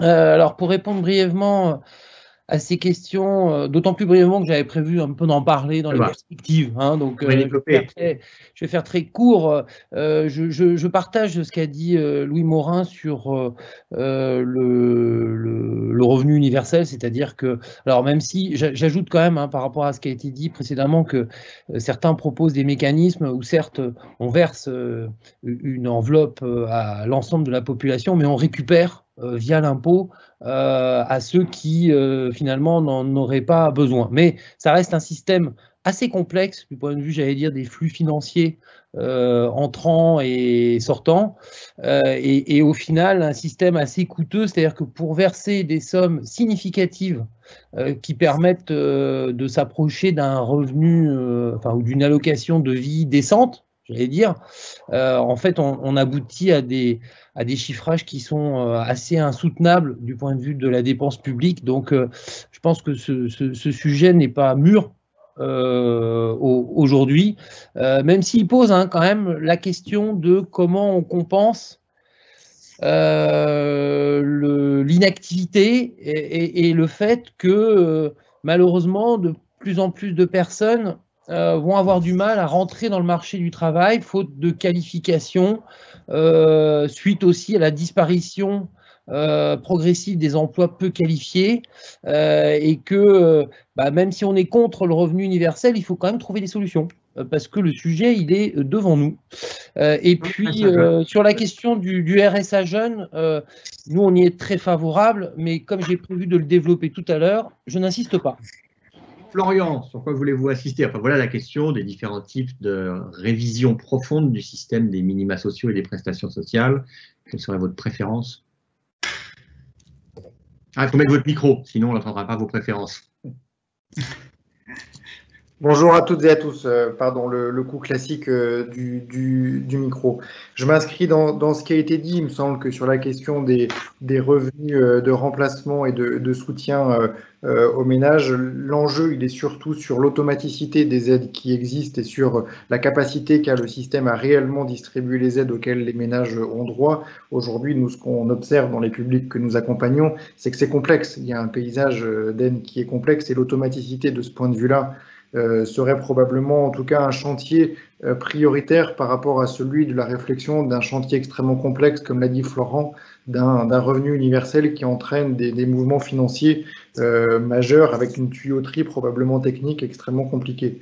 Et sur la question du RSA jeune, je m'inscris dans ce qui a été dit là aussi, pour un certain nombre de jeunes, qui peuvent être des jeunes sortant de l'ASE, qui peuvent être des jeunes qui ont eu des parcours chaotiques, qui peuvent être des jeunes réfugiés pour lesquels du coup ils n'ont plus droit à l'aide pour les demandeurs d'asile, mais ils n'ont plus droit non plus au RSA. On voit bien qu'il y a des situations qui font que l'absence de revenus les met dans une situation de précarité extrêmement difficile. J'imagine que Florent va le développer tout à l'heure, donc je ne veux pas lui voler la vedette, mais voilà, il y a vraiment un sujet qui mérite d'être regardé de près. Alors, sur cette affaire, Jean-Marc Vittori. Alors, d'abord, pousser la multiplication à son terme, 500 € par mois pour chaque Français, ça fait 400 milliards par an, et 500 € par mois, on ne vit pas. Donc, on a un petit problème d'équation à résoudre. Deuxième point, sur les jeunes, on a clairement un trou dans la raquette. Et ce trou dans la raquette, il faudra le combler d'une manière ou d'une autre. Sans oublier tout de même, alors je sais que c'est parfois pris par certains comme un gros mot, mais le mot incitation, il faut tout de même qu'on ait, ou effet d'aubaine, il faut tout de même qu'on trouve un système, qu'on profile un système intelligent. Troisième point, très vite sur le revenu universel, moyennant les 400 milliards. À court terme, c'est donc extrêmement compliqué, voire impossible. À long terme, si on est dans un système où de plus en plus la production est capitalistique et de plus en plus fait par quelques-uns, soit on a tout le reste de la population qui crève de faim, soit il faudra avoir une mécanique de répartition des richesses qui est totalement différente de celui qu'on a aujourd'hui. Absolument. Eh bien, je vois que du côté associatif, on opine. Je propose de passer la parole aux associations. Alors, dans la chorégraphie qu'on avait prévue, c'était d'abord à Aurore et à Florian Guyot pour nous parler donc du rôle, de la place des associations de solidarité dans le contexte de cette crise qui a pu être observée, ce qui a pu être innové. Florian. Bonjour à nouveau à toutes et à tous et merci de me donner l'occasion de revenir sur cette période assez inédite. D'abord en quelques mots, Aurore, nous sommes une association qui a près de 150 ans, qui travaille sur l'hébergement, le soin et l'insertion professionnelle de publics en situation d'exclusion, que nous accueillons et que nous accompagnons vers leur autonomie, ce qui représente à peu près 50 000 personnes que nous accompagnons par an, essentiellement en Île-de-France, mais aussi ailleurs sur le territoire. Cette crise, elle nous a frappé, je dis nous, au sens les associations de lutte contre l'exclusion, frappé de plein fouet, comme l'ensemble de l'activité économique, et elle nous a obligés à réagir, je dirais, selon trois axes, sécuriser, organiser, et puis accompagner les publics en situation d'exclusion. Et ces trois axes, il a fallu les développer dans un temps extrêmement court. On a eu, je dirais, presque moins de 15 jours pour arriver à mettre en place une réponse à la crise, qui a été un défi immense et qui me donne l'occasion puisque vous nous avez posé la question tout à l'heure, si nous étions optimistes ou pessimistes. J'ai du mal à répondre à la question directement, mais je dirais que face à l'engagement et à la qualité du travail qui a été développé par les salariés d'Aurore, mais aussi par l'ensemble des associations qui toutes ont tenu le coup face à la crise, ça me donne plutôt l'occasion de saluer ce travail-là et donc d'avoir une forme d'optimisme, même s'il faut aussi reconnaître que tout ça a été extrêmement fatigant et qu'on a encore des équipes qui sont épuisées aujourd'hui, surtout que c'est une crise qui dure. Là, on parle beaucoup de la période mars à mai, mais aujourd'hui, on voit bien que la crise est loin d'être terminée. Donc si j'en reviens sur la manière dont il a fallu réagir à la crise, je suis vraiment très, très concret. Sur l'axe de sécurité, c'était le premier, puisqu'il fallait rassurer et sécuriser le travail à la fois de nos salariés. Nous sommes des associations, mais nous sommes aussi des employeurs. Et pour les associations qui fonctionnent avec du bénévolat, ce qui est moins le cas d'Aurore, même si nous avons plus de 1000 bénévoles qui viennent chez nous, c'est la même chose, c'est-à-dire qu'il faut offrir des conditions sécurisées de travail et sécuriser aussi les personnes accueillies. Donc ça renvoie aux difficultés que nous avons tous rencontrées pour se procurer des équipements. C'était quand même le sujet numéro 1 pendant la crise. Je me souviendrai quand même toujours de ce moment où on s'est dit là, il faut faire des stocks. On a commencé à en faire et puis 1 heure après, c'était plus possible. Les fournisseurs ne pouvaient plus répondre aux commandes. Donc il y a un premier enjeu de se fournir des équipements. On a bénéficié de nombreux dons sur le sujet, de l'État qui s'est organisé pour pouvoir le faire, même si ça a pris un petit peu de temps, mais aussi du secteur privé, du secteur de très nombreux donateurs qui se sont mobilisés à nos côtés. Ensuite, sécuriser, ça a été sécuriser le fonctionnement de nos dispositifs. Les associations comme Aurore, nous fonctionnons en présentiel. Le télétravail n'a pas beaucoup de sens pour des accueils qui sont des accueils 24 heures sur 24. Les gens, quand on a parlé de confinement, ça veut dire rester chez soi, mais pour les publics que nous accueillons, leur chez soi, c'est chez nous, c'est dans nos centres. Donc il fallait bien qu'il y ait du personnel pour accueillir ces personnes, et accueillir ces personnes avec à peu près un taux d'absentéisme de 40%, qui était le taux moyen observé dans le secteur, pour plein de bonnes raisons. Des gens étaient malades, leurs proches étaient malades, leurs enfants ne pouvaient pas aller à l'école, etc. Donc il a fallu aussi repenser le fonctionnement de nos centres pour qu'ils fonctionnent de manière, là aussi, sécurisée dans la prise en charge des publics qui, souvent aussi, sont des publics très précaires. Donc, ça a appelé un énorme mouvement de travail sur comment est-ce qu'on travaille avec 40% de disponibilité en moins. Donc, ça veut dire qu'on n'a pas rempli toutes nos missions, mais on a rempli les missions essentielles. Et donc, ça a nécessité de repenser le fonctionnement du secteur et puis plus globalement sur des protocoles de sécurité au sein de nos établissements. Je passe un petit peu de temps là-dessus parce que voilà, on fait partie de ces secteurs-là qui ont été des secteurs en première ligne. On a beaucoup parlé des hôpitaux, on a beaucoup parlé du secteur de la grande distribution, mais le secteur social, le travail social a aussi été un secteur qui a été en première ligne et qui a été confronté à toutes les représentations qu'on a eues du travail pendant la crise. Et donc, il a bien fallu aussi s'organiser par rapport à ces conditions-là. Le deuxième sujet, ça a été comment est-ce qu'on réinvente nos métiers, donc comment est-ce qu'on s'organise pour gérer cette crise. C'était pas un petit sujet et ça débouche sur beaucoup de choses qui font l'objet de discussions qu'on a aujourd'hui avec l'État, avec le ministère de la Santé, avec le ministère du Logement, parce qu'on a aussi appris des choses pendant cette crise et la manière dont on s'est organisé permet aussi de capitaliser sur des actions qui mériteraient probablement d'être poursuivies à l'avenir, soit parce qu'elles sont utiles, soit pour anticiper des chocs futurs. Après tout, on n'est déjà pas sorti de celui-ci. Donc très vite, c'est assez simple. Le premier, c'est comment est-ce qu'on prend en charge des malades dans des centres d'hébergement, dans des accueils de jour, pour des maraudes, pour différents types de centres. Il n'est pas prévu d'avoir du personnel médical. Et pourtant, nous hébergions des gens qui sont tombés malades du coronavirus et donc il fallait bien les prendre en charge. On a eu chez Aurore près de 400 personnes qui ont été malades. À l'échelle de l'association, c'est beaucoup moins que ce qu'on aurait pu craindre, mais ça reste néanmoins un enjeu. Et donc il a fallu inventer des cellules médicales qui permettaient, avec du soin infirmier, des médecins, d'arriver à répondre soit en forme de conseil, soit en forme vraiment de prise en charge dans le secteur du social. Et là-dessus, c'est quelque chose, c'est un fil qu'on continue de tirer aujourd'hui dans nos échanges avec l'État, parce qu'on se rend compte que la frontière entre le social et le médico-social ou le sanitaire, qui se construit par habitude, parce que les dispositifs sont ainsi faits, mérite probablement un autre regard. En tout cas, cette crise a pointé l'importance de la santé dans la prise en charge de nos publics. La deuxième chose sur laquelle il a fallu s'organiser, c'est la peur.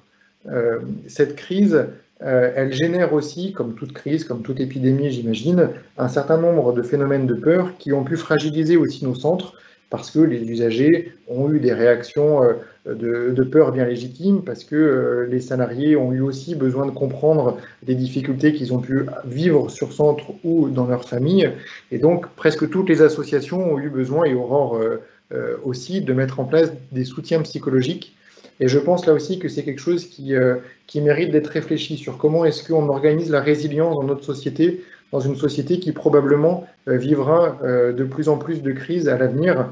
Là, je reviens sur le versant peut-être plus pessimiste, mais entre les crises sociales, les crises climatiques ou les crises économiques, probablement que l'avenir sera fait d'un certain nombre de crises, et l'organisation de cette résilience doit aussi faire partie de nos sujets de travail. En tout cas, ce soutien psychologique, il a été nécessaire, il n'a pas été facile à mettre en place, et on s'est aperçu que c'était un vrai plus. Puis le troisième point d'organisation, c'était, encore une fois, les gens, chez eux, c'était dans nos centres. Or, pour tout un chacun, l'école ne fonctionnait plus, mais elle s'est souvent réinventée à distance, avec du coup des parents qui ont dû organiser le télétravail de leurs enfants à l'école, avec des devoirs qui se faisaient à distance. Comment concrètement les plus pauvres, les plus défavorisés, ceux qui sont dans nos centres d'hébergement, pouvaient accéder à ces cours à distance? Avec quels outils, avec quels moyens d'accompagnement, avec quelles solutions? Parce que sinon, on a un gros risque de décrochage, c'est-à-dire que des enfants qui sont déjà de milieux défavorisés se trouvent coupés de l'école, là où d'autres qui ont les moyens techniques de s'y connecter peuvent continuer de suivre les cours. Donc il y a évidemment là une injustice très importante à laquelle il était de notre devoir de répondre. Et donc nous avons imaginé tout un tas, et quand je dis nous, c'est l'ensemble des associations. On a globalement tous imaginé des dispositifs qui se ressemblent, des dispositifs qui permettaient de distribuer massivement du matériel de type tablette, de type ordinateur aux familles que nous hébergions, aux enfants que nous hébergions, avec un accompagnement qui essayait de se construire pour faire l'école dans nos centres d'hébergement ou accéder aux ressources mises en ligne par les professeurs. Et donc là, il y a eu un élan de dons assez important, en tout cas dont Aurore a pu bénéficier de matériel de la part de différents secteurs qui se sont mobilisés à nos côtés. Mais ça montre là aussi que dans ces crises, et ce que Louis Morin a dit était quand même très important sur l'impact sur les inégalités, très concrètement, ça se traduit comme ça, c'est-à-dire que la crise s'organise pour que la plupart puissent continuer d'assister à des cours ou à des formations, mais ceux qui sont les plus défavorisés se retrouvent encore plus mis au banc de la société si jamais rien n'y est fait pour y prêter attention. Et puis, le troisième volet de l'intervention du secteur associatif dans son ensemble, ça a été l'accompagnement des plus précaires. Parce que je vous ai essentiellement parlé pour l'instant des publics qui sont dans nos centres et que nous avons accompagnés en nous organisant le mieux que nous pouvions pour le faire. Mais toute la question, c'était les ménages précaires dans leur ensemble qui sont précarisés davantage dans cette crise et à la fois les propos de Jean-Marc Vittori et Louis Morin ont montré à quel point ça a pu être très violent pour ces ménages-là. Comment est-ce que nous déployons de nouveaux services pour venir en aide précarisés du fait de la crise? Donc il y a eu différentes actions qui ont été mises en place. Les premières, ça a été des actions de distribution alimentaire. Pour ce qui est d'Aurore, nous avons organisé la distribution de plus de 5000 repas par jour sur Paris, qui était nécessaire pour les publics en difficulté. Et là-dessus, un mot, Louis Morin parlait de la pauvreté en échelle absolue et disait que si les revenus baissent massivement en France, ça pourrait baisser le seuil de pauvreté et donc baisser le nombre de pauvres, ce qui est très exact sur la pauvreté en valeur relative. Ce que nous avons observé dans nos centres, nos travailleurs sociaux, ce qu'ils ont observé, je dirais que c'est une pauvreté en valeur absolue, c'est-à-dire que très concrètement, il y a des gens qui vivaient chez eux de manière tout à fait indépendante et en moins d'un mois, ils sont venus frapper aux portes de nos distributions alimentaires. En moins d'un mois, ce n'étaient pas des gens qui sont des sans-abri, c'est des gens qui ont un logement, qui ont un travail pour certains, et qui en moins d'un mois se sont retrouvés en situation de venir à nos distributions alimentaires. Donc ces gens, c'était des étudiants, c'était des femmes qui font des ménages au noir et qui ne bénéficiaient pas du chômage partiel, c'était des barman qui pour certains vivent de pourboire et donc les bars étaient fermés, c'était des artisans qui n'avaient plus de trésorerie, voilà, des gens qui dans une vie hors crise arrivent tout à fait à joindre les deux bouts et là en moins d'un mois sombrent dans la précarité de manière extrêmement concrète. Donc ça, il a fallu le prendre en charge, organiser par exemple des distributions alimentaires. Après, il y a eu d'autres formes de prise en charge des publics précaires. La première, enfin la seconde qui s'est mise en place assez vite quand même du côté de l'État, ça a été la mise à l'abri des publics sans domicile. Il y a eu quand même un effort de mise à l'abri qu'il faut reconnaître, essentiellement à l'hôtel, mais qui s'est fait néanmoins. Et là-dessus, je tiens à souligner que ces mises à l'abri sont nécessaires dans la période de Covid, mais bien évidemment, Covid ou pas Covid, c'est un effort qu'il faut arriver à maintenir dans le temps. Je disais, qu'est-ce qui peut être capitalisé? On voit bien que cet effort de mise à l'abri, il était possible, et ça fait partie des choses qui, bien évidemment, sont très importantes de poursuivre à l'avenir. Et puis, on a vu aussi se développer au moins deux autres types d'actions. Alors, je ne parlerai pas trop des centres spécifiques pour les malades du Covid qui ont été ouverts, même si ça a été une réponse très importante, je dirais technique pour nous, associations, pour pouvoir isoler des malades. C'est vrai que dans nos centres d'hébergement, il y a parfois une forme de promiscuité, donc l'isolement était quelque chose d'extrêmement complexe. Donc il y a eu un certain nombre de centres qui ont été ouverts spécifiquement pour le sujet. Mais c'était moins le point que je voulais souligner. L'autre point que je voulais souligner, c'est qu'on a dû aussi mettre en place des centres pour femmes victimes de violences. Je pense que ça a été beaucoup commenté dans les journaux, mais c'est une réalité. Cette crise a aussi entraîné des crises domestiques, je dirais, avec un regain de violences faites aux femmes très concret qui a été observé. Nous avons de notre côté ouvert un certain nombre d'appartements de prise en charge de femmes victimes de violences dont les effets se sont accélérés pendant le confinement. Et je pense là aussi qu'il y a quelque chose qui doit nous alerter sur la réponse qu'on peut avoir auprès de ces publics extrêmement fragilisés, pas forcément toujours des publics précaires, même si souvent une précarité vient s'ajouter à une autre. Voilà en quelques exemples, des exemples d'accompagnement supplémentaires qui ont dû être mis en place du fait de la crise, du fait du confinement et qui se sont prolongés pour certains au-delà, mais qui montrent très concrètement ce qui a été exprimé fort justement par les chiffres montrés par Louis Morin et Jean-Marc Vittori, c'est-à-dire que l'impact de la crise sur la précarité, il s'est traduit très concrètement pour nous, associations, par la nécessité de réagir extrêmement vite pour ouvrir de nouveaux types de dispositifs, depuis la distribution alimentaire jusqu'à l'hébergement, en passant par la prise en charge de publics assez spécifiques, comme les femmes victimes de violences, qui ont aussi été une victime collatérale, je dirais, de la crise, même si il y a un sujet indépendamment de la crise sur ce public-là aussi. Merci beaucoup. Merci beaucoup pour ce que je baptiserai rétex. Alors, rétex, c'est un mot qui prend pied même au ministère des Affaires sociales. Il est issu de la sphère militaire. C'est le retour sur expérience. Et là, c'est le retour sur expérience au pluriel et au concret. Merci beaucoup, parce que ça donne aussi un peu de chair parfois à des propos désincarnés, qui ne sont pas ceux de nos deux précédents intervenants, hein, mais c'est pas ce que j'ai de la sphère sécurité sociale en général. Mais à vous écouter, m'est revenue une question qu'on avait à l'esprit lorsque l'on préparait ces séances en interne de l'EM3S, en se disant bien, qu'est-ce que l'on pourrait demander aux associations, et donc j'avais oublié de vous le demander, donc je vais le faire, c'est sur les différentes frontières entre le monde associatif et l'État. Donc vous parlez de la coopération avec l'État. Il y a un sujet, c'est que la sécurité sociale, c'est pas exactement l'État, et donc le sujet, c'est comment mieux travailler entre le monde associatif et les organismes de sécurité sociale, plus précisément et principalement les caisses d'allocation familiale, les caisses d'assurance maladie ou les caisses de retraite. Je laisse les URSSAF de côté, on en a déjà parlé tout à l'heure, c'est un autre thème. Qu'est-ce que vous diriez, ou Florent aussi, hein? Je dirais que la première chose, c'est de se parler, d'organiser des espaces dans lesquels on arrive à se rencontrer et à se parler. Je ne dis pas qu'il n'existe pas, mais ça commence par là.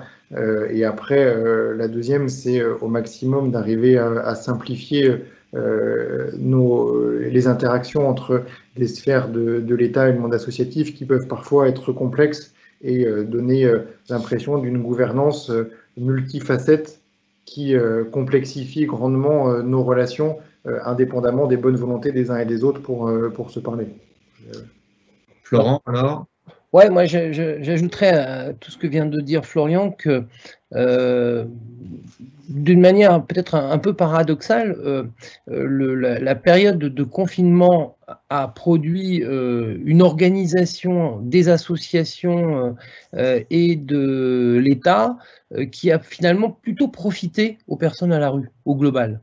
Alors c'est assez paradoxal, mais Florian a cité les ouvertures de places qui ont été assez massives et assez rapides.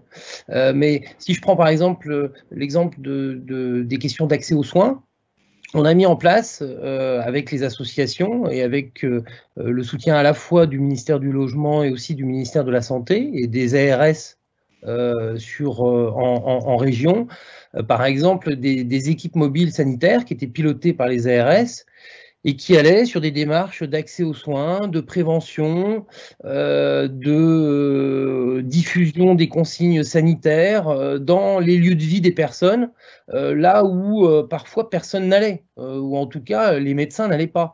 Je pense aux campements, bidonvilles, ou aux situations de rue. Et donc, paradoxalement, il y a un certain nombre de bonnes pratiques, aussi bien dans la manière de travailler entre l'État et les associations, à travers ces cellules de crise qui se sont réunies quasiment pendant 2 mois au niveau national, mais aussi au niveau local, et dans l'organisation, je dirais, du décloisonnement entre, on va dire, le monde de l'hébergement social et le monde du soin, qui ont généré des bonnes pratiques qu'il faut étudier et qu'il faut pérenniser. Oui, c'est ça qui est marquant dans les exposés sur ce retour d'expérience associative, c'est la réactivité et la capacité d'innovation. Avec les collectivités locales aussi. Je dis ça, c'est parce qu'il y a une remarque qui est proposée à l'écrit pour dire qu'il n'y a pas que l'État et la Sécu dans la vie, il y a aussi les collectivités locales. Absolument, absolument. Alors, je sais que Jean-Marc Vittori reste journaliste et donc il a une question à vous poser, j'imagine à tous les trois d'ailleurs, mais c'est en lien avec le propos de Florian. Non, c'est plutôt une question que pourrait poser Louis, donc c'est plutôt pour les deux autres intervenants. Florent, vous avez commencé, Florian, à dire quelques-uns des types de populations de nouveaux précarisés. Donc les artisans, les barmen dont les bars ont fermé. On est bien dans cette crise spécifique des services. Est-ce que vous en avez d'autres pour qu'on cherche justement à donner un peu de chair et à comprendre un peu mieux ce qui se passe? Ça me serait difficile d'aller au-delà de la quelques listes que j'ai dressées. Ceux que nous avons très concrètement vus dans nos distributions alimentaires, c'était des étudiants, c'était des femmes qui beaucoup faisaient des ménages, travaillaient au noir, des barman, voilà, et des auto-entrepreneurs, artisans. Alors les deux catégories n'aiment pas forcément qu'on les mélange, mais je dirais des indépendants au sens large qui se sont retrouvés sans revenus et sans solution de chômage partiel. Notamment. Florent, je ne sais pas s'il y a eu de ton côté Oui, enfin, ce qui est significatif, c'est qu'on est dans un moment où apparaissent de nouveaux pauvres. Donc il y a les catégories qui viennent d'être citées, mais peut-être plus globalement, enfin les jeunes très clairement font partie de ces nouveaux pauvres avec plein de situations diverses, parce qu'il y a à la fois des étudiants qui travaillaient, qui ne travaillent plus, il y a des jeunes sans emploi mais qui pouvaient avoir des activités rémunérées qui les ont perdues. Il y a globalement tous les salariés qui n'ont pas été protégés par le chômage partiel, puisque même si le chômage partiel, ça a été une action, un engagement de l'État exceptionnel et qui a quand même permis de sauver le système.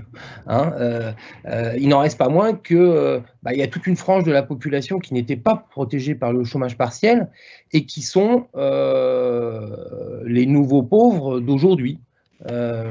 Alors ça revêt un grand nombre de catégories. Il y a parmi ces nouveaux pauvres, les familles monoparentales. Alors on sait que les familles monoparentales elles sont déjà surreprésentées parmi les ménages pauvres, mais très clairement, pendant la période de confinement et aussi pendant la période estivale, c'est-à-dire la période où les cantines étaient fermées, il y a des dépenses supplémentaires pour ces mères seules avec enfants, souvent à très faible revenu, qui n'ont pas été compensées et qui ont provoqué, notamment dans les quartiers populaires, donc des situations de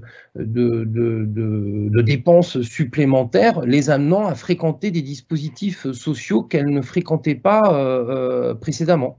Et puis, mon dernier point, c'est que je pense que ce public, il est aussi territorialisé. Parce que les territoires ne sont pas touchés de la même manière. Le nord-est de Paris est plus touché que l'ouest de Paris. La Seine-Saint-Denis est plus touchée que le département des Hauts-de-Seine, hein, pour être un peu dans la caricature. C'est pas dans la caricature, c'est dans la description fondée là. Je propose que ce soit au tour, puisqu'il y avait cette idée de passer successivement la parole à chacun d'entre vous, de Florent, de parler des perspectives. Alors, parmi les sujets de perspectives, si je prends certaines des questions et remarques qui sont amenées, il y a le sujet des perspectives de la pauvreté. Donc, on parle beaucoup des personnes qui peuvent basculer dans le chômage, des indépendants qui ont été particulièrement exposés aux problèmes d'emploi lorsque leurs activités sont fermées. Le sujet qui est là, c'est que peut-on dire des chiffres de la pauvreté à venir. Deuxième chose, dans les perspectives, je sais que Florent connaît très bien cela, il y a le thème des perspectives des politiques publiques. Quelles sont les politiques publiques qui sont attendues du côté associatif? Que pense le secteur associatif, par exemple, du plan de relance? C'est pas que ceci me vient à l'esprit, c'est parce que des questions sont posées sur le plan de relance. Là, c'est pour lancer Florent. En même temps, je souhaite glisser 2-3 petites remarques et questions pour que tout à l'heure, toute fin qui arrivera bientôt, mais après avoir entendu Florent, les intervenants puissent réagir. Parmi les nombreuses réactions et remarques, il en est sur les TIC.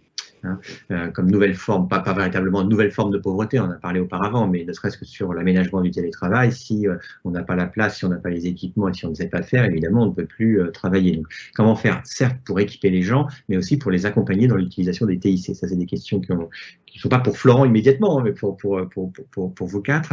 Et enfin, mais ça, Florent, pour en dire un mot aussi dès maintenant, on me pose des questions sur l'insertion par l'activité économique et l'économie sociale et solidaire, et sur leur place dans le volet cohésion du plan de relance. Est-ce tout ceci efficace? Est-ce suffisant? Et quelqu'un me glisse d'ailleurs que l'IAE et l'ESS, ça permet aussi de limiter l'économie informelle. Voilà, une salve de remarques et de questions pour tout le monde. Mais d'abord, Florent, je lui avais souhaité qu'il nous parle des perspectives du point de vue associatif. Ce sont des remarques très justes, mais je vais pouvoir y revenir. Peut-être, juste avant de parler des perspectives, redonner quelques données sur l'évolution de la pauvreté telle qu'on l'aperçoit au niveau associatif.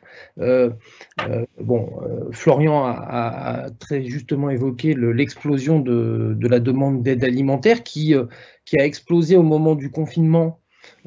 Aussi à un moment où un certain nombre de centres de distribution d'aide alimentaire ont fermé, mais ces centres ont pour la plupart réouvert depuis, et la demande continue à rester très très forte avec, on vient de le dire, de nouveaux publics.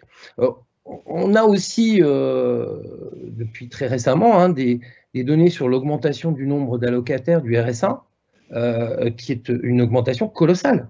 Enfin, entre 10 et 15% d'allocataires du RSA en plus selon les départements sur un an, c'est une comparaison, sont des chiffres de l'Association des départements de France. Sur un an, c'est-à-dire ils ont pris comparaison août 2019, août 2020.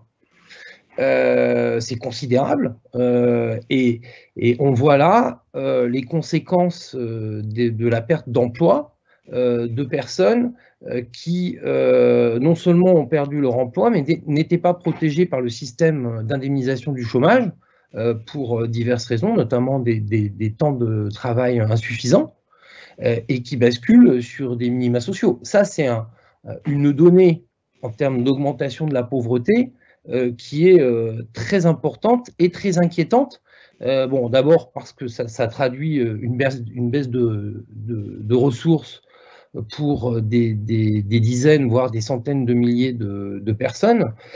Mais aussi en termes de conséquences sur le financement du RSA, parce que du côté des départements, ils s'inquiètent légitimement du fait que déjà aujourd'hui, le RSA est assez mal compensé d'un point de vue budgétaire par l'État. L'État ne rembourse aux départements qu'environ 60% de l'allocation versée. Et donc, avec l'augmentation du nombre de bénéficiaires, je dirais la dette à l'égard des départements va se creuser, avec souvent en plus un effet ciseau, puisque plus le département est pauvre, plus il a une augmentation du nombre d'allocataires du RSA et plus la dette se creuse. Donc il y a là un problème de péréquation sur lequel il me semble que l'État doit répondre. On a un peu parlé aussi de la question du paiement des loyers comme et de l'augmentation des impayés de loyer comme un des signaux aussi de l'augmentation de la pauvreté, ou en tout cas des difficultés. Alors, on n'a pas à ce stade de chiffres nationaux qui montreraient une flambée des impayés, mais on voit quand même, notamment dans notre secteur, qui est le secteur du logement très social, du logement d'insertion, une augmentation assez significative des impayés dans ce qu'on appelle les résidences sociales, les pensions de famille et un certain nombre d'établissements qui logent des ménages à très bas revenus. Alors, pour aller sur les perspectives, nous avons développé une analyse critique du plan de relance et d'ailleurs aussi du PLF 2021 pour ce qu'on en connaît, puisque tout le détail du budget 2021 n'est pas encore connu des associations, en disant que si le plan de relance est très ambitieux sur, je dirais, le soutien à l'appareil productif, mais aussi d'ailleurs sur les aides à l'embauche, pour un certain nombre de publics ciblés, et c'est notamment le cas du plan jeune et des aides à l'embauche, des aides à l'apprentissage, par exemple, pour les jeunes qui rentrent sur le marché du travail. Toute la partie soutien à la consommation des ménages modestes et finalement réponse, y compris financière, à la baisse des revenus subis par toute une partie de la population est à ce jour absente du plan de relance. C'est d'ailleurs ce que les associations de lutte contre la pauvreté ont dit au Premier ministre qui les a réunis le 2 octobre dernier en disant voilà, il manque ce volet social au plan de relance. La situation, comme je viens de l'indiquer rapidement, elle est assez critique du point de vue des indicateurs de l'augmentation de la précarité. Et il faut donc un volet anti-pauvreté supplémentaire à l'occasion du PLF 2021.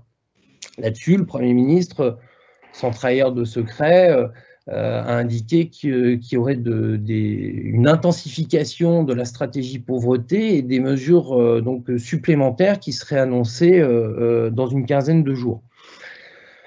Nous, ce que nous portons, les associations, d'ailleurs assez unies sur ces priorités, il y a 3 grosses priorités. Il y a le volet ressources, qu'on a déjà un peu évoqué, avec à la fois la nécessité de revaloriser le RSA. Je rappelle que le RSA, c'est environ 550 € par mois pour une personne seule, 560 € je crois, et que le montant du RSA est gelé depuis 2017, en dehors de son indexation sur l'inflation qui a été maintenue, alors que le RSA avait augmenté de 10% hors inflation sous le quinquennat de François Hollande. C'était un des acquis des associations au moment de la négociation du plan pauvreté 2013, et que face à cette situation de perte de ressources, mais surtout de dépenses supplémentaires pour les allocataires du RSA, un coup de pouce nous semble indispensable. Nous, on juge un peu comme Louis Morin que le bon niveau d'intervention serait d'atteindre des minima sociaux aux alentours de 800 € par mois pour une personne seule, ce qui correspond à peu près au taux de pauvreté calculé sur une base de 50% du revenu médian. Bon, on sait que la marche est très haute à franchir quand on regarde ce qu'est le montant du RSA aujourd'hui. Donc qu'il faut y aller par étapes, mais il faut engager une politique de hausse des minima sociaux en commençant par le principal qui est le RSA. Sur l'ouverture du RSA aux jeunes, ça nous semble une évidence. Les arguments ont déjà été développés. Nous voyons, et c'est ce que disait Florian aussi tout à l'heure, il y a énormément de situations de jeunes qui sont, encore une fois, sans soutien familial, sans emploi, donc sans revenus, souvent avec des niveaux de qualification qui sont faibles et qui ne peuvent pas se mettre dans dans un parcours d'insertion, qu'il s'agisse de l'insertion par l'emploi ou l'insertion par le logement, sans accéder à un minimum vital. On ne peut pas demander à un jeune de trouver un logement, de trouver un boulot, si on ne lui assure pas ce minimum vital. Et aujourd'hui, entre 18 et 25 ans, ce minimum n'existe pas. Alors, il y a d'autres dispositifs qui sont intéressants et c'est pour ça que nous nous disons il faut ouvrir le RSA aux jeunes ou rendre universelle la garantie jeune, puisque garantie jeune, c'est un dispositif qui est assez bon, qui mixe finalement le versement d'une allocation dont le montant est proche du RSA avec une prestation d'accompagnement et un accès à la formation ou un retour dans un dispositif scolaire, style école de la deuxième chance, etc. Et donc, alors il faut faire l'un ou l'autre. Mais en tout cas, on ne peut pas rester dans cette situation où finalement on prépare des générations de jeunes qui sont en galère et qui seront les pauvres de demain. Ce volet ressources, il est aussi important parce que tout à l'heure, quelqu'un disait les inégalités ne sont pas apparues avec le Covid. Le Covid a accéléré le phénomène à la fois des inégalités et de la paupérisation d'une partie de la population. Mais ce mouvement était déjà enclenché.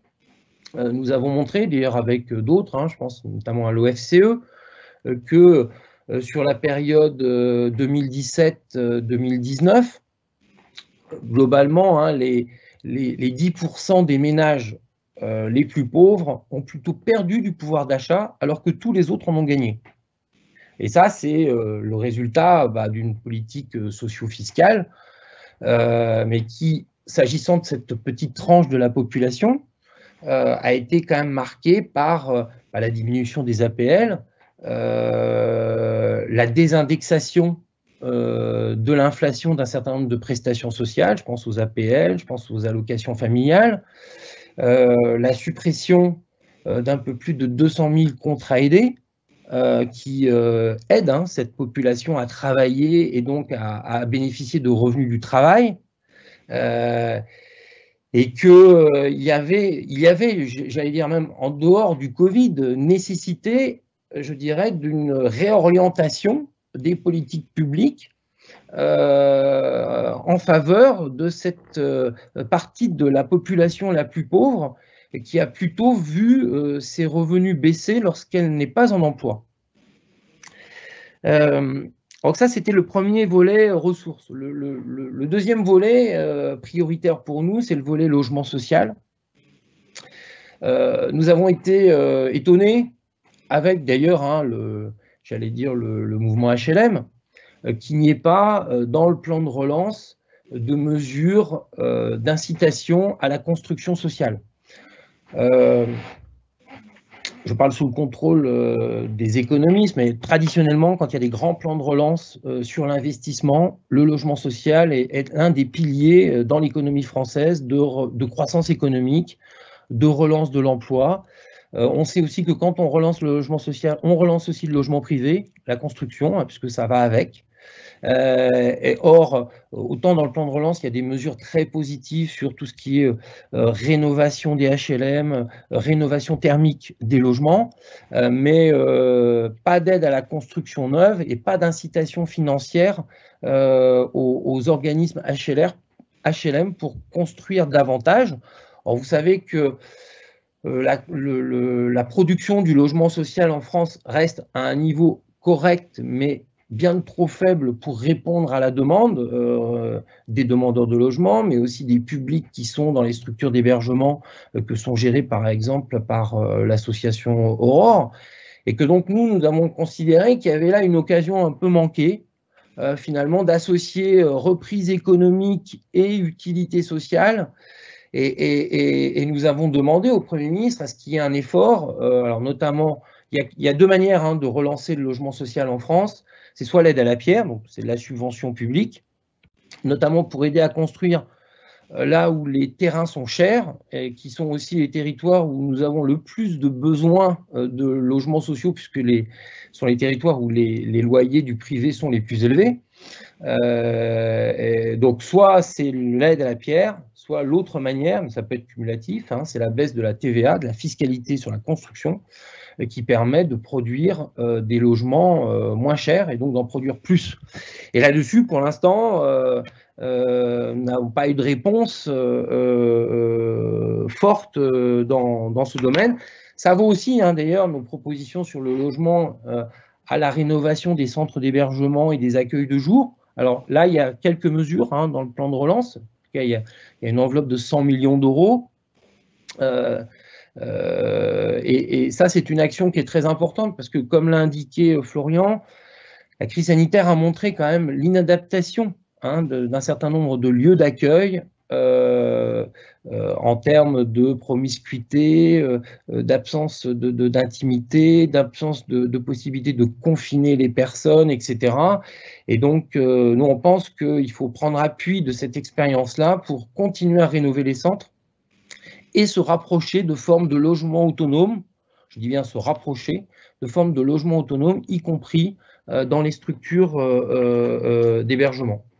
Et puis mon dernier volet… Florence, c'est mal élevé ce que je fais, je te coupe un tout petit peu, et c'est pour dire qu'il faut que tu arrives à ce troisième volet que tu cites, là, mais pour arriver je vais sur mon troisième volet qui va me permettre de répondre à une des questions que tu posais, qui est le volet emploi. Les associations proposent que l'insertion par l'activité économique, c'est-à-dire, pour aller très vite, ce tiers secteur composé des chantiers d'insertion, des entreprises d'insertion, des associations intermédiaires, etc., qui emploient des personnes à faible niveau de qualification, souvent d'ailleurs avec un accompagnement social quand il y a d'autres problèmes que l'emploi à régler, que ce secteur puisse être soutenu davantage comme une réponse à la fois anti-crise et anti-chômage. Donc nous avons fait beaucoup de propositions pour multiplier ce qu'on appelle les postes d'insertion, qui sont à la fois financés par l'État mais aussi par l'activité de production de la structure.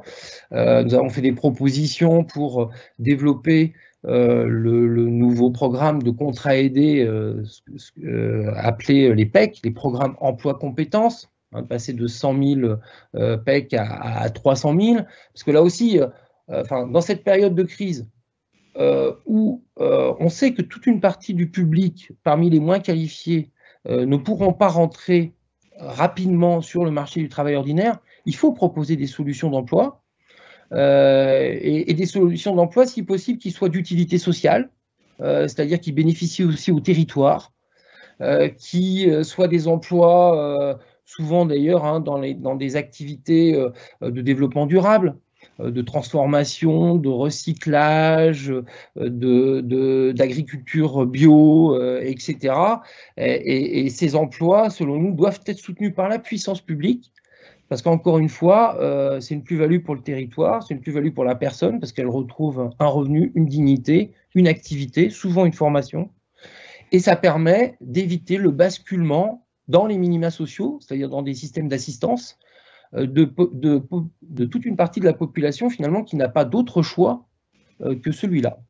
Voilà, j'ai déjà été très long, mais il y avait beaucoup de choses. Tu avais un laps de temps. Le sujet, c'est qu'on est déjà 5 minutes en retard, mais ça n'empêche pas de vous lire une petite remarque sur un paradoxe, paradoxe qui a trait à ce que j'évoquais sur les liens entre le monde associatif, plus généralement les programmes de lutte contre la pauvreté et les caisses de sécurité sociale. C'est que, me dit-on, les aides d'urgence des CAF ont été peu sollicitées pendant la période. C'est peut-être un problème de public aussi. Alors, pour conclure tout cela, il n'y a pas l'ensemble des questions parce qu'on n'a pas l'ensemble des minutes ou des heures qui seraient nécessaires pour ce faire. Je vais vous poser une question qui est parmi celles qui ont été listées dans notre chat et qui me semble encapsuler, comme diraient les Britanniques, pas mal de nos sujets. Elle est très simple, donc vous pouvez y répondre très simplement. C'est que pensez-vous du sujet de la gratuité des masques ? Je commencerai, vous êtes tous en train de regarder vos pieds là, vous avez quand même la réponse, mais je commencerai par Louis, parce que je sais qu'il va nous dire qu'il est aussi pour la gratuité des cuisines, pardon, des cantines. Mais il faut qu'il mette son micro pour nous dire ce qu'il préfère. Non, je suis pour la fondation d'un grand service public du masque gratuit.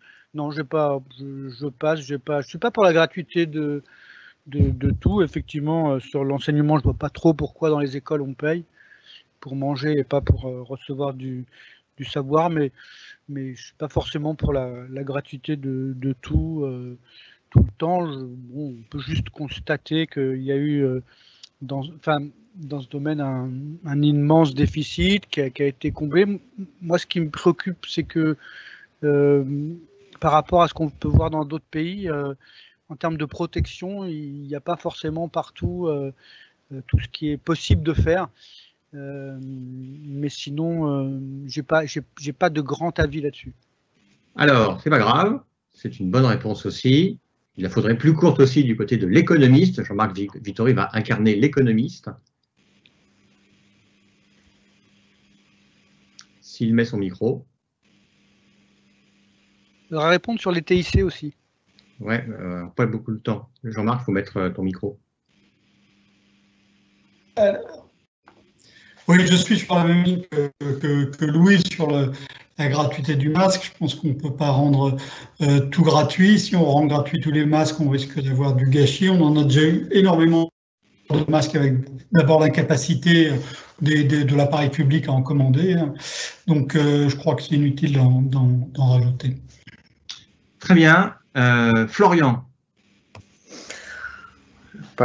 Pour les personnes que nous accompagnons, je pense qu'il est essentiel que nous fassions des distributions de masques. Nos maraudes en font, nos accueils de jour en font. Dans les centres où nous distribuons des masques aux personnes que nous accompagnons, je me concentrerai là-dessus qui est mon cœur de métier. Pour le reste, je renvoie aux sachants, aux économistes et aux sociologues. Florent, et un petit coup de TIC alors. Ouais, bon, je répondrai rapidement aux deux sujets.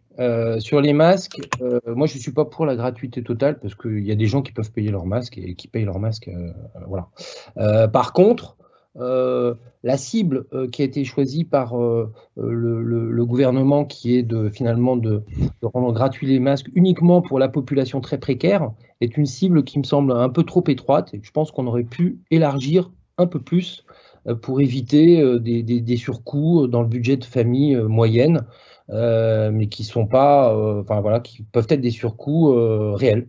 Et puis sur la question du numérique, pour nous c'est un gros sujet pour la Fédération des acteurs de la solidarité de développer le numérique dans les structures d'accueil sur deux volets. Bon, il y a d'abord l'équipement des centres d'hébergement qui sont pas tous équipés, en tout cas pas tous équipés pour que chaque personne hébergée ou logée puisse avoir un accès, j'allais dire autonome à Internet.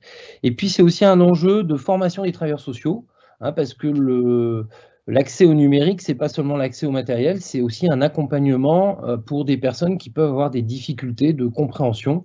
Et donc, il faut former les travailleurs sociaux à l'accompagnement au numérique des personnes précaires. C'est un enjeu d'autant plus important que toutes les prestations sociales ont vocation à être, entre guillemets, traitées de manière numérique. Il y a de moins en moins de guichets, ce que par ailleurs nous regrettons, parce que nous on pense que la relation humaine, elle est très importante s'agissant de l'accompagnement des personnes en difficulté. Mais face à cette numérisation, il faut absolument mettre le paquet sur l'accompagnement numérique. Sinon, le numérique va générer du non-recours, c'est-à-dire des gens qui ne vont pas solliciter leurs droits du fait d'une trop grande complexité de l'outil. Parfait. Je propose comme moyen mémotechnique pour se rappeler de ce qu'il faut faire en matière de numérique, d'entonner sur l'air de la Reine des Neiges, équipé, accompagné. Vous voyez, hein, tout à fait libéré, mais là, équipé, accompagné, ça fonctionne. Bien, il faut que nous cessions notre relation numérique, hélas, mais avant cela, eh bien, je pense que nous sommes près de 200 à chercher à vous applaudir numériquement derrière les petits écrans pour vous remercier. On n'a évidemment pas tout traité parce que le sujet est en soi colossal, mais on a, je trouve, à mon sens, pas trop mal défriché. Ce que je fais, il faut que je fasse de la pub aussi, c'est que vous pouvez nous retrouver à 16h15 puisque nous allons parler des stratégies de lutte contre la pauvreté avec Marine Jantet qui, elle, est à la manœuvre de cette stratégie qui doit être un peu regonflée, disons cela ainsi, avec le directeur général de la CNAF, 80 milliards d'euros, le directeur général de la MSA, un peu plus de 20 milliards d'euros. C'est pas mal comme teasing, ça fait venir les gens. Et puis aussi avec Christophe Devis, qui lui va incarner aussi, incarner le collectif Alerte, qui est le collectif des associations auxquelles bien Aurore ou encore la plupart des associations fédérées par la FNARS participent. Donc, ce que je vous dis, c'est merci et à tout à l'heure à 16h15.